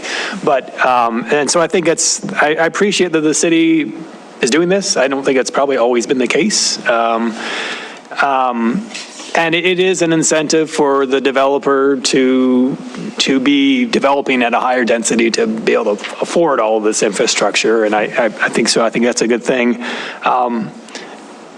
Back to my earlier comment about, ultimately the taxpayer has challenges is 20 years from now, that's when the streets are going to need to be, resurfaced perhaps, or 50 years from now is when water and sewer need to be replaced. And that's, the costs at that point are back on the taxpayer. So it's not about the subdivision, it's a bigger comment about the need for us to be doing infill development in our community, development that helps us afford to be having projects like this as well.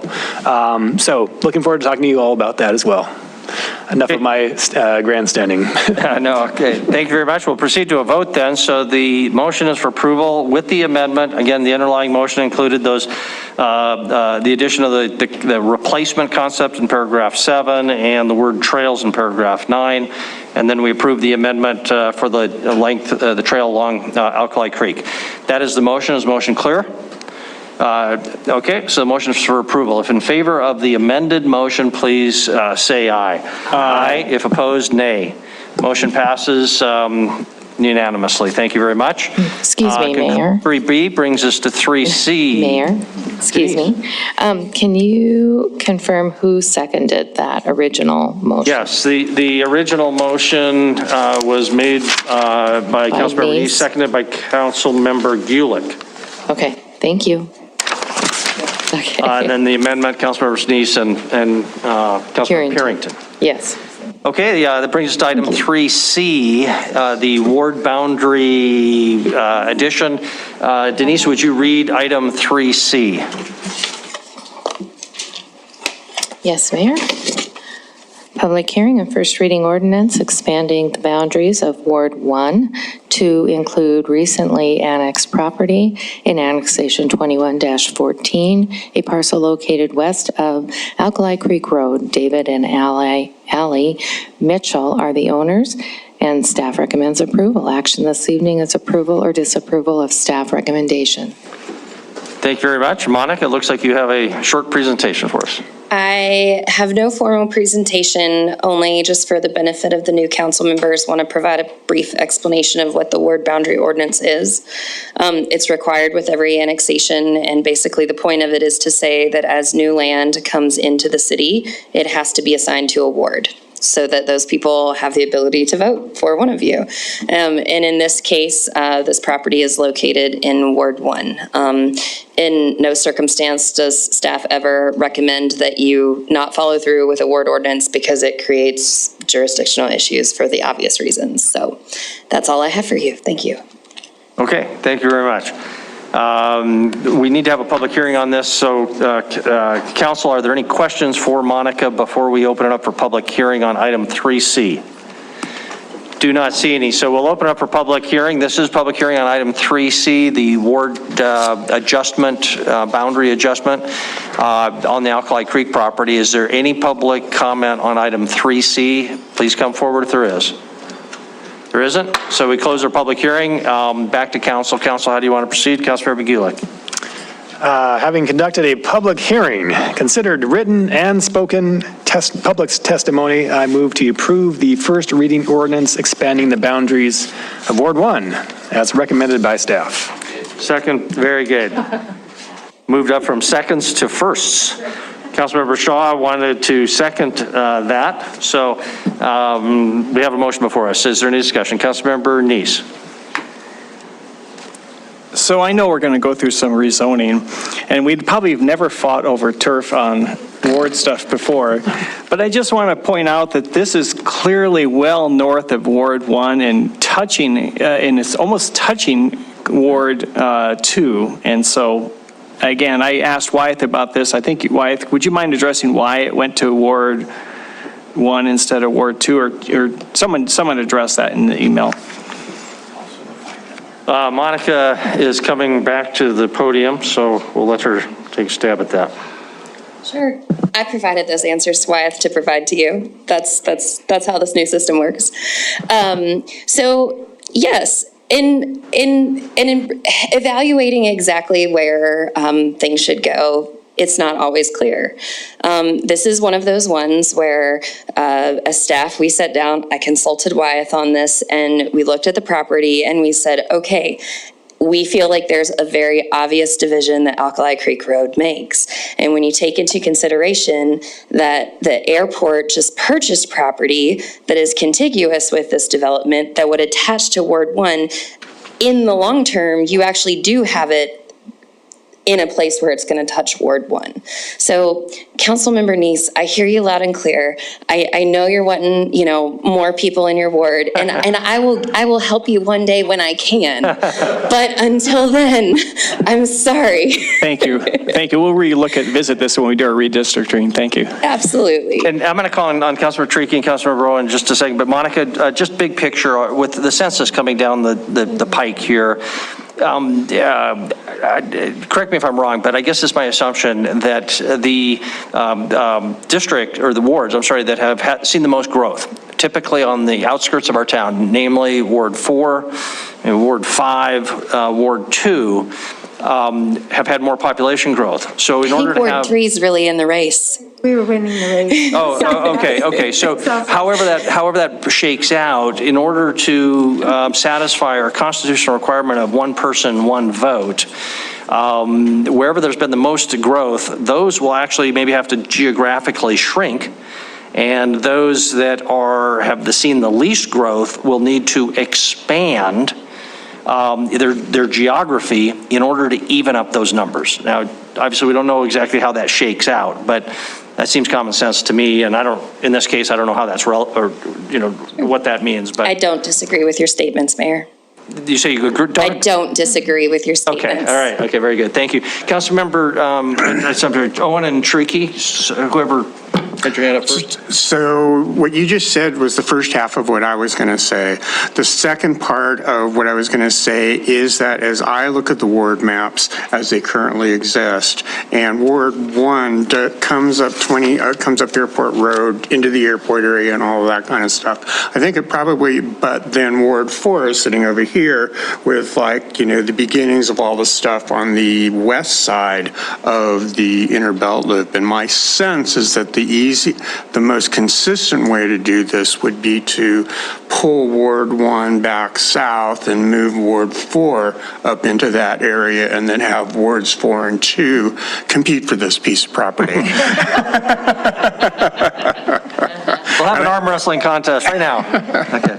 Councilmember Owen? Yeah, I guess list me on the arm wrestling contest. I think this absolutely belongs in Ward 2. The impacted schools belong in Ward 2. They are in Ward 2. I think this is contiguous to Ward 2, and so I just wanted to be on the record as saying I think this is wrong, and hopefully we will revisit when we do redistricting. Okay, any further discussion before we proceed to a vote? Okay, I don't see any. So we have a motion for approval consistent with the staff recommendation to be reconsidered at some point, probably. If in favor of the motion, please say aye. Aye. If opposed, nay. Motion passes unanimously. So thank you very much. That concludes 3C. Item 4, would you please read, Denise? Yes, Mayor. Public hearing and first reading ordinance amending sections 2-211 and 2-226, Billings, Montana City Code, BMCC, council meeting dates. Staff recommends approval. Action this evening is approval or disapproval of staff recommendation. Okay, Chris. 2 slides, 2 words changing in the amendment, or in the ordinance. The words Mondays to Tuesdays. Giving you the background in the memo, there was a brief work session discussion, and so I would encourage you to approve this evening. Ultimately, it's up to you, and I think the benefits we tried to outline in the memo. It will result in some shuffling of things, right? For decades, we've been on Mondays, but I think I think moving our time off from the exact same time the school board meets, I think is a valuable thing for our community. And I also think the additional business day, your packet, the reality is they get mostly reviewed over the weekends. That's a practical reality. An additional business day to prepare both staff and council for that meeting, I hope results in a more efficient meeting on Tuesdays. No guarantees on any of this. That's the amendment before you tonight, is literally changing those 2 words from Mondays to Tuesdays. Thank you very much. We will have a public hearing on this. Before we do, if we've got questions for Chris or staff. Chris, I mean, it was raised, the question before was, how much impact is this going to have in particular on the planning department boards and on the task forces? Do we know any more about that? Have we spoken with those people, or do we have any more information? So yeah, so there, let me start with planning. So it will result in, I think over time, moving planning and zoning to a different evening. Right now they're Tuesdays. Our staff, it's very heavily, I mean, the same staff who need to be there oftentimes need to be here, not always, but I think we would find most certainly that that wouldn't work, having it on the same evening.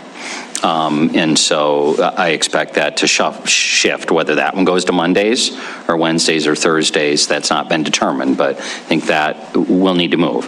As far as task forces, we have task forces, I believe, every night of the week, including Mondays, and we have multiple task forces meeting on the same evening. I would hope over time that two of the most active task forces, Heights and West End, are on Tuesdays, and I would hope they would shift to Mondays, Wednesdays, or Thursdays, because many of us attend those, but it is a reality that we can't attend them all as a staff, and I don't think you can, because some of them overlap today. So I think ideally, and it's not in any way, shape, or form to devalue those meetings, but your meeting as a city council and the decisions you make, I think are paramount to us running our city, and everybody else should key off of that, frankly, as to what is most likely for this body to be most effective. Those are the inconveniences that we anticipate taking place over time. Task force is moving. They don't have to, but I anticipate some would, and we would move zoning and planning. Thank you. Questions or before we move to a public hearing? Councilmember Puritan? I know that whenever we discussed this at a work session, everyone was pretty well on board with it, and it's not going to matter. But I think it does matter. The more I thought about it, as far as... Is this discussion or question time? Because we haven't had the public hearing. Yeah, so Okay, I'll Councilmember wait Puritan, then. if you can hold it, I don't know that's out of order particularly, but we'll definitely get to the merits. Okay. Councilmember Puritan, or Councilmember Bernice. Thank you, Mayor. I'll actually follow up on something what Puritan was asking about. Do you recall the vote, when we did the work session? What was the vote for and against? You mean the number of votes? To move this forward? I do not, without looking back. I wouldn't swear to what the vote was. What I would say is it was strong, and what I mean by that is like 9 or 10 or 11 said bring it forward, whereas the Zoom question was a 6-5. Okay. And then, so just to clarify, it was just to put it in. It was just a work session. Yeah, to present it to us tonight or something like that. So was this issue, because I was talked with prior council members, so was this issue talked during the orientation at all during the new council members? And was there any, I guess I could ask the new council members what their consensus was or what their thoughts were regarding this? That's so close to discussion. If we can just we'll have public comment, and then we'll jump right into that. So, but anything else? Any kind of questions, Councilor Puritan? Okay, so this would be the question: was public or School District 2 consulted with this? Because I think there's only one conflict, one Monday out of the month, because I think they only meet. Okay, so if were they consulted with this change? As well as, I think, having brought this forward, and it's my understanding that staff has not consulted with the task force. Is that correct? To see if they were amenable to changing. So two things. So I did have a conversation with the school district that was between the superintendent and I, so it wasn't the school board. And generally, the tone of that was a concurrence, that we shouldn't have our meetings on the same night at the same time, and frankly, they wish they would have asked to move theirs. Greg indicated if we weren't moving ours, he'd like them to consider moving theirs. But that's just a general discussion between two administrators, so I don't want to overstate that. No, I did not ask the task forces whether they like this or didn't like this. Like I said, we have, I don't know how many task forces we have, 7, 8. I mean, there's numerous. Some who meet on Tuesdays, but I believe they meet every night of the week except Friday, Saturday, and Sunday. Okay, let's open it for a public hearing on item number 4. This is the proposed change to the ordinance to move to Tuesday night for council meetings. If anybody'd like to be heard on that, please come forward. We'll ask you to keep comments to 3 minutes. Any public comment on item number 4? Is there a public hearing to be had? No. So we'll close that now. Back to council.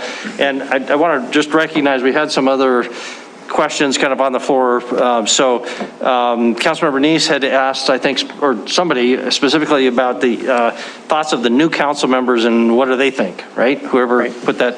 So new council members, let's start down on this end.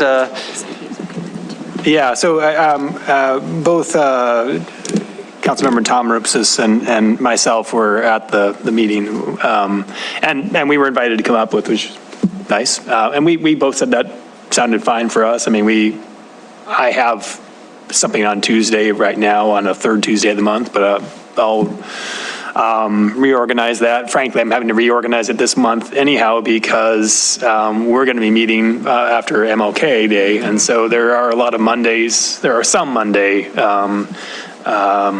holidays or federal holidays that we are already moving, and so it seems like this maybe keeps us on a more consistent schedule that way. So I'm certainly fine with that. I don't feel super strongly about it yet because I haven't had the experience of I mean, I was a little more of an eager beaver this year, this time around in terms of reading my board packet last week, but even at the end here I was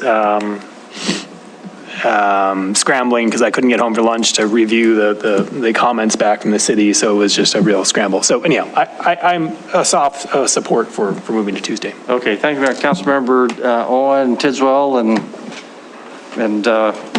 you and me. Yeah, that's right. Yeah, we don't count. Councilmember Owen? Yeah, I think before the work session where this was discussed last December, Chris had reached out and asked what I thought. And I think at that time I indicated I was mostly agnostic. I think I'm not so agnostic anymore. I actually have real concerns about moving it to Tuesdays. I think the staff concern is a valid one, and I do think it's one that we should take serious in terms of working over weekends and trying to respond and getting timely responses. I'm just not sure this is the right way to solve it necessarily. So I'm not persuaded that the school district conflict is insufficient, is a sufficient reason to do this. It is once a month. I think there are other ways that we can work around school district conflicts. If there's controversial items on our agenda and I think we can resolve it on a more ad hoc basis.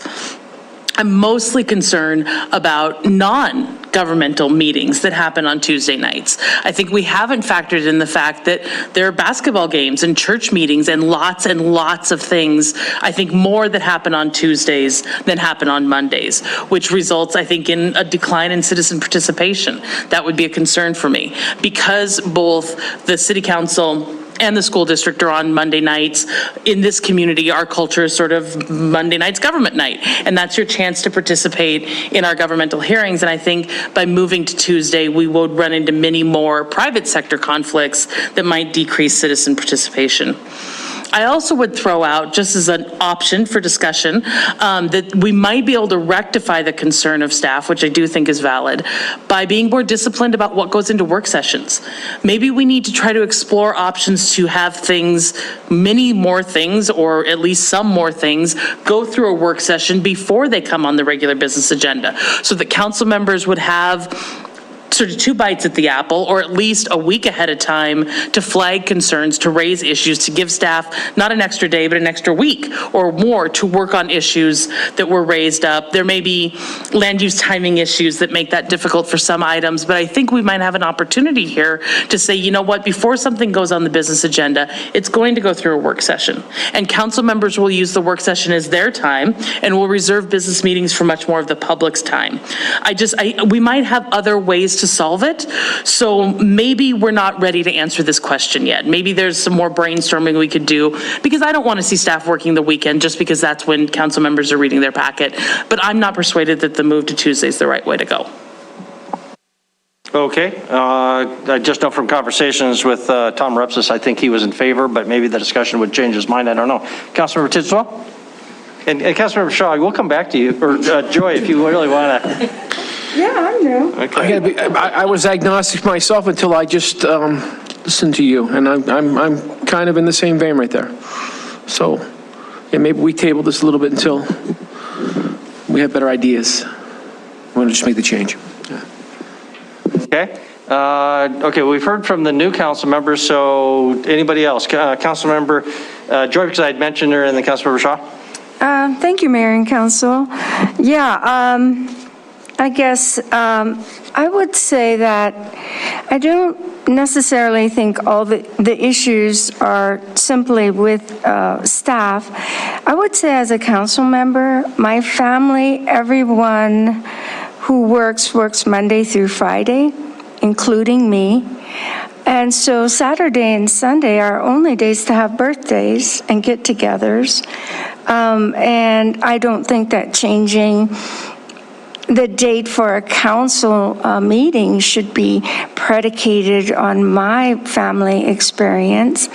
But I can say I've missed a lot of events that happened on Sundays because everybody knew Denise is going to be busy. She's got things to do. So I would say that I don't know how much impact this particularly stressful, the crisis of having a pandemic has affected anyone, but I can tell you it's affected my family greatly.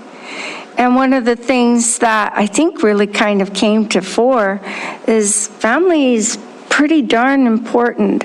And missing out on birthdays, because Sunday's the only day that everyone has off, that is the time in the afternoon that people can relax and enjoy that time together. I've missed that. So that's not a reason to change the council meetings, but I would just put that out there. Thank you. Thank you. Further discussion? Any of the council members? Councilmember Shaw. Thank you. I'm going to go ahead and make a motion. Having heard written and spoken testimony, I move to approve first reading ordinance amending sections 2-211 and 2-226, Billings, Montana City Code, City Council dates as recommended by staff. Is there a second? Councilor Boyette. Can I speak to the motion? Please do. All right. I hear what everybody's saying, and I think I started out this decision-making feeling a little more agnostic, and I've kind of landed on the side of feeling really like, I think this is a really good idea. And it's because it is about staff. It's not just about staff. It is about the school board. It's not just about the school board. But at least what I've seen in 2 years is staff responding to a lot of emails over the weekend, and it really doesn't matter if it's a regular work session or a work session, or if it's a regular meeting or a work session. They're still responding to a lot of questions, and I think we have to balance that, obviously, but just for their sake, and I also want to double down on what Councilmember Joy said, is that, I have 2 young kids, and I want the weekends to just be the weekends, really. I try and get my work done in the week, and if I can't, then I would love to have Monday and Tuesday, to get caught up, and I can understand staff feeling the same. So that's my pitch. I think this actually would be a really good move, and it would stop us from having to do the juggle of there was a holiday, so now we're meeting on a Tuesday anyway. We just meet on Tuesdays, and it eliminates all of this. So that's my pitch. Thanks. Thank you, Councilmember Tricky and Purington. So on the nights when we conflict with the school board, what happens to people who want to watch it on television? It's not a different channel thing. It's on channel, oh, say it's on a different cable channel, so for people who have cable, they can see it on channel. How about for people who were watching it on the Channel 7 website? I'm not honestly certain between Facebook Live, Channel 7, and cable. I think those are probably the most predominant live playing of both of our meetings. So this is going out on Facebook? Are we Oh, good question. Is this running on Facebook Live? I'm not certain whether it does every Monday. Community 7, so on the nights when Community 7 is watching, so, I mean, they've only got one streaming thing that's going on, so on school night, on the school board nights, it's going to be the school board. So the only way somebody can watch it on television is if they have cable. Yes. That's not true. They will stream one on Facebook Live and they will stream one on their website. Do they? Mm-hmm. Okay. As someone who used to hang out watching these meetings from home. Okay. We'll take the That's word of what the I wanted to expert. Thank you. Okay. Councilor Pritchett? I had discussed this a little bit with Chris and sent an email just to him to give him my thoughts on it. And Jennifer, you put it well as far as, to me, once you get into Tuesday, then you've got other stuff. You just got stuff. I mean, whether it's civic things, community things, church things, personal things, whatever. And so I'm more inclined to keep it on Mondays. If you had an impression from the superintendent that maybe school district 2 would change, it'd be a heck of a lot easier for them to change than us to change. So I think that's a conversation that maybe needs to be addressed. How is it going to work with that 5th Monday? You know, that's kind of that vacation time for us. So I don't know how many 5th Tuesdays there are in the year, but maybe there's the same. I don't know. Never counted them. But I feel like some of the issues that we have with the emails between council and staff, and I think there's so many of these different dynamics that maybe we need to look at those and how council sends in their questions. Some of the, I know that we get our regular agenda now, I think today. We usually get a week ahead of time. And so maybe those are things that we need to look at as a council and how we present those to staff. But I think that there needs to be much more conversation rather than just, you know, what we did at this other work session before we come up with this is an ordinance. And that means that's a little bit more set in stone. We can't change it. So I'm not ready to make that switch. Some are thinking, you know, that it might be better that they have their weekend. You can still have your weekend, and so can the staff. So we may need to, maybe we as a council needs to adjust a little bit what we're doing and how we're reading our memos or our agendas. But yet I think there's also that, there's some things that staff needs to bring to us too. And we ask a lot of the same questions many times of staff for clarification. Some are better than others. But anyway, I'm not ready to vote for something like this. I won't support it at this level because I think that there's some other things that we need to work on that don't require this major of a change, because I think it is kind of major. Thank you very much, Councilor Denise. Thank you, Mayor. Chris, I know we talked a lot about this, and I appreciate this coming forward. Again, I was kind of agnostic on it. It didn't matter one way or the other. I think I'd actually probably voted against it, but the more I think about this, the more I think I would like to work more with you and the staff to, if there is an issue, to really work through it and give us the time to take a look at it. I would like to see this tabled, go through the process to see if, you know, if we have some additional changes through either what's work sessions and things like that, and then bring it back if we still see we're having issues, and then bring it back. I almost think this is not a knee-jerk reaction, it's a reaction to maybe some of the issues that happened a few months ago. And I would like to see us give it a little more time on this before, and get some of the new council members to experience some of the things that are going on before we actually move forward on this. So I guess I'm going to make a substitute motion to table this, to have it reviewed in 6 months. Okay, so the motion is to put this adjourned to a time certain, specifically roughly 6 months for a business meeting or work session? A work session. For a work session.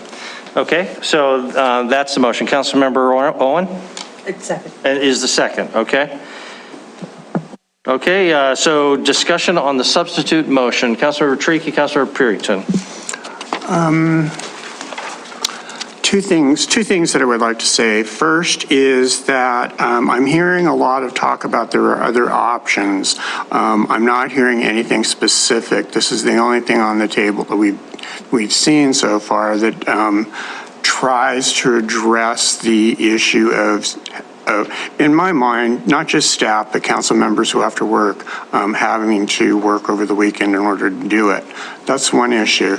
The other issue is I've always felt, even before I decided to run for council, that Tuesday night was a better night for council, not just because of the conflict with the school district, but also the fact that, like, we have lots of Monday holidays, and sometimes the city has a holiday when nobody else does, or vice versa, and we don't always know when that meeting's going to be, when we're going to get pushed back to a Tuesday. And to me, the most important thing about access to government is that we are consistent. So the fact that we may be on Facebook, you know, and Channel 8 one time on a night, once a month, the fact that we're on Tuesdays some nights and on Mondays some nights bothers me. And I know I get asked a number of times, I've been texted in the middle of meetings, where are you guys at? You're not on Channel 7, what's happening? You know, so to me, not having it on Tuesdays when we can be consistently on a Tuesday and we can be consistently on a specific channel so that people always know where to find us is a problem. And it's been a problem that unfortunately, it's been way down low on my list of things to bring up. But since it got brought up, you know, I want to say that I think we should move it for Tuesday because more people will be able to have consistent access to our meetings. Okay, thank you very much. Councilmember Purington, I think I recognized you. Yeah, Chris, I just have a question. Did some of this generate from the retreat with staff that was, I don't know if this was before or after? Yeah. Honestly, the first generation came over a year ago at a city manager's meeting. And it was Bozeman communicating that their city manager, they had moved from Mondays to Tuesdays, and just how favorable their council feedback was about it and their community. In the first year, I didn't do anything about it. But this year, in combination with, you know, this is an extreme example today, but it's an example, right? What an extremely important issue before you of annexing and zoning. And as a staff at the retreat, we did say as a general rule, though it's not a mandate, don't feel compelled as a director that you have to respond to the questions over the weekend. It's your weekend, but we do owe it to them Monday that we'll get right after those things that came in over the weekend and do our best to give responses so that you do have them, because you're trying to make decisions. So that's the honest, that's a component of it. It wasn't driven by that, but certainly a conversation about how do we all do our best for Monday nights or the council meetings to be on our best game and be best prepared as staff, and then ultimately you guys communicate that same message for yourselves. So that's... Okay, thank you, Chris. I think we should try to wrap up here, council, move to a vote. It's getting late. I guess my comments, the best reason not to approve this is because all the council members aren't in favor of it. That's the biggest concern for me, but I still do favor it. This is a big deal, as Councilmember Purington said, but nobody came to complain. And that's kind of the proof of the pudding. And these are sophisticated organizations in the task force, for example, the planning boards. They know how this process works, and none of them sent me an email, nobody called me, and nobody even bothered to show up. So I don't think they see that as that being that big of a deal. Could we make some other improvements to help staff? Oh, probably, if we all got our questions in 3 or 4 days beforehand. I don't think that's going to happen. I sent an email, Friday or Saturday morning, but still don't get a response till the end of the day today because staff's busy and they've got a lot. So if we can give them a little extra time, I do think that'll help. The Tuesdays, people like to travel, the public likes to travel, the council members like to travel. I think the Tuesdays fit better for that purpose. And fifth Tuesdays, I assume there's the same number of fifth Tuesdays as Mondays. It's a randomized deal, so that probably won't matter. But if it doesn't work, we can change back. So I will vote in favor. Any further discussion, though, before we do vote, and we'll have a hand vote on this, so Denise can get a clear vote. Is the motion, excuse me, about the motion to table, is that? Oh, I apologize. Yeah, so the motion before us right now is Councilmember Neese's substitute motion to put it off for 6 months. If that passes, that resolves it for 6 months. If it doesn't, then we'll come back to the underlying motion. Motion clear? Again, motion is substitute. So in favor of Councilmember Neese's motion, please raise your hand. Voting in favor of Councilmember Neese's motion to substitute, put off for 6 months. Councilmembers Neese, Owen, Tidswell, and Purington. If in voting opposition to the motion substitute, Councilmembers Shaw, Gulick, Joy, Cole, Tariki, and whatever you got your name is down at the end. The other Mike. So brings us back then to the underlying motion, which was for approval by Councilmember Shaw, I believe, made the original motion. Is there any discussion now on the underlying motion? If not, we'll proceed to a vote on that. If in favor of the underlying motion for approval, item number 4, please raise your hand. Voting in favor, Councilmember Shaw, Gulick, Joy, Cole, Tariki, and Boyette. If voting in opposition, Neese, Owen, Tidswell, and Purington. So the same configuration. That concludes item number 4. Item number 5, Denise, would you read item number 5? Yes, nomination and election of Deputy Mayor Pro Tempore. Staff recommends City Council nominate and elect a Deputy Mayor Pro Tempore. Action this evening is approval or disapproval of staff recommendation. Very much. Council, our city ordinances do not go into a whole lot of detail about how these elections are to be held, except to say that there needs to be a voice vote and does contemplate nominations. So I think we should do what we did the last go round, which was receive nominations, know who's interested in the job, and then we'll look for a motion on any person who has been nominated. So Councilmember Purington, I saw your name, I'm sorry, you saw your hand first. Please. Thank you. I move and nominate Councilmember Neese. Okay, and again, we'll come back for specific motions, but we'll see who's being nominated. Councilmember Shaw, you had Councilmember I have a nomination, yeah. I move to nominate Councilmember Joy. Okay, very good. Any other persons who want to put anyone else forward or yourself?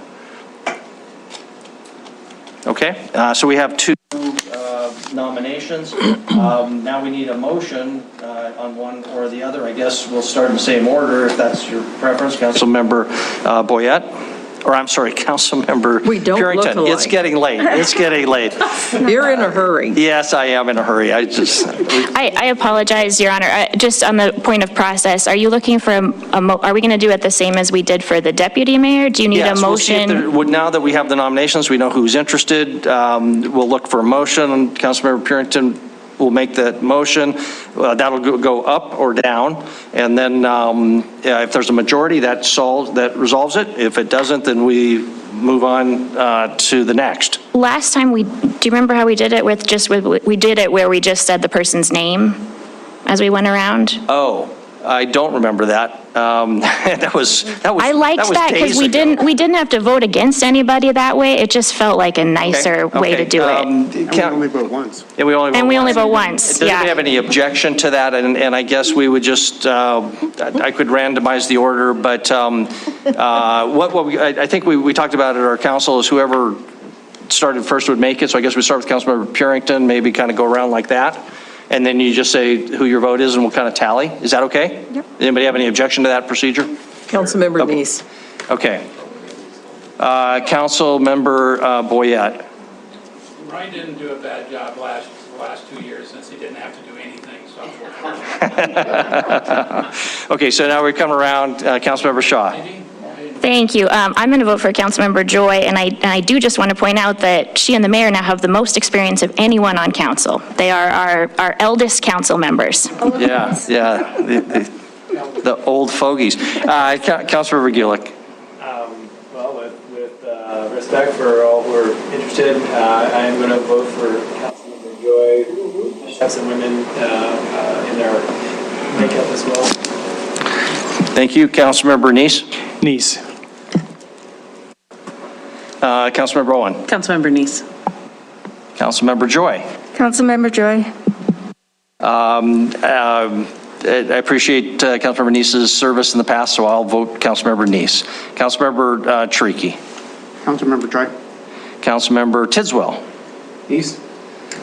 And that brings us back. What's the tally? I guess Councilmember Neese has it narrowly. So Yeah, 6-4. I move to double the additional pay for this position. Yeah. I guess that concludes item number 5. Finally, public comment on non-agenda items. Tom gets the award for most patient constituent of the evening. I have a handout.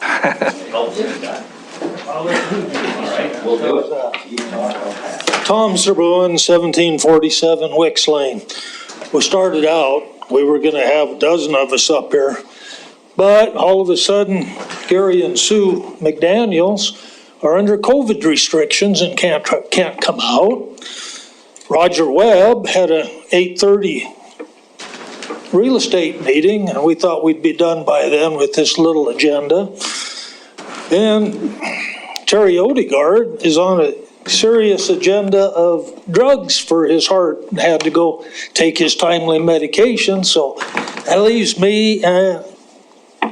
What we have here is we are presenting you, the decision-making body, copy of Judge Salvini's recent decisions in the franchise fee cases. This is public information available to you and everyone at the Yellowstone County Courthouse at the clerk of the district court's office on the 7th floor. And will allow you to do your due diligence at your leisure and have firsthand information going into next week's meeting. Thank you. Thank you, Tom, and thanks you again for your patience. Okay, any other public comment on non-agenda items? Don't see any, so we'll close that. Council initiatives, anything in the way of council initiatives? Councilmember Tricky. Yes. There we go. I don't intend to bring them, or don't intend to talk about them tonight, but I emailed you tonight 2 different initiatives. One is for us to start a process to take a look at our housing situation and possible housing policy.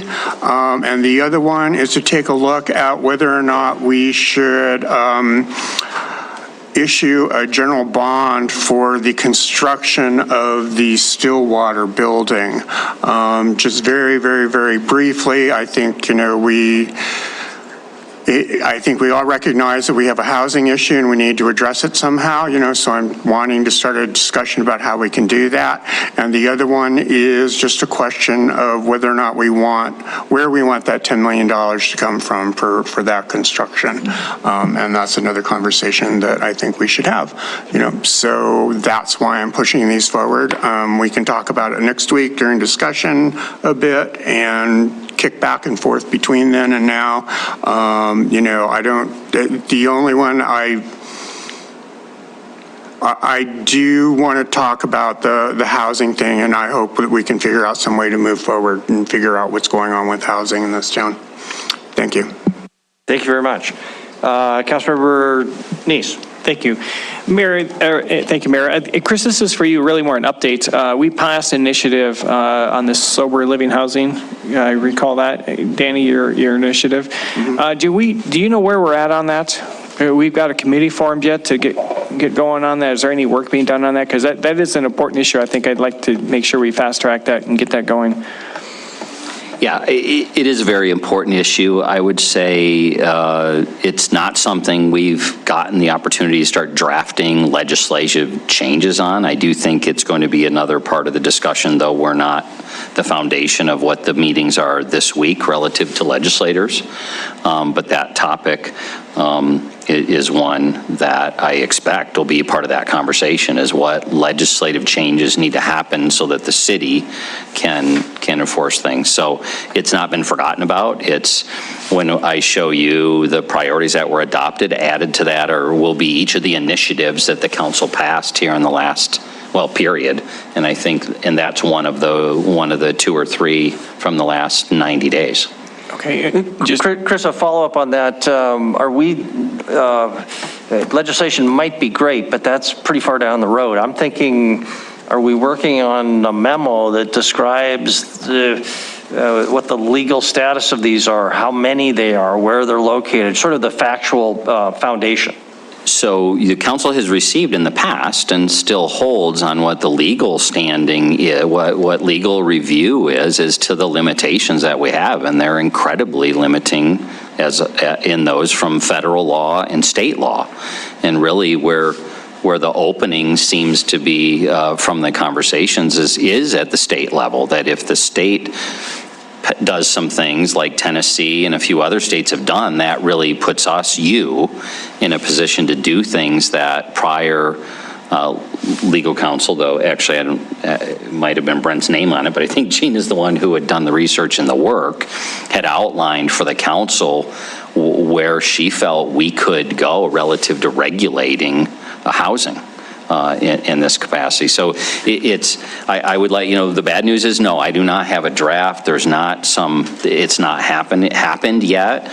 The good news is it's absolutely one of those top things that we see as a component of all the overall plan to improve the safety of our community. Right. And generally speaking, the perception from staff and legal is it's got to be done in concert with legislators, because we need some state authority that doesn't exist today. And I agree. I think it is very important to the public safety. But my understanding was we don't have to wait for the state legislators. There's plenty of local authority out there, and I was anticipating maybe having some committee meetings in some sorts where we can start talking about that, looking at those, formulating some ideas of how we can start moving forward on that. If the state wants to move forward on their own, that's them, but I think we need to move forward on that without waiting for the state, and look at those other laws that Danny mentioned in the initiative where we can, as a local body, do that. So I would, and again, Danny, you're the one who brought the initiative forward. I'd like to hear you, if we're meeting the timeline of what you think, and if we're moving forward enough on that, because I sure would like to be a part of that process to help move it forward. Councilmember Trickey? I remember I said something about the timeline in the initiative, but I don't remember at the top of my head what it was. The one thing I do want to make clear, though, Chris, is that the state of Tennessee worked with the federal government to resolve the issues around the ADA.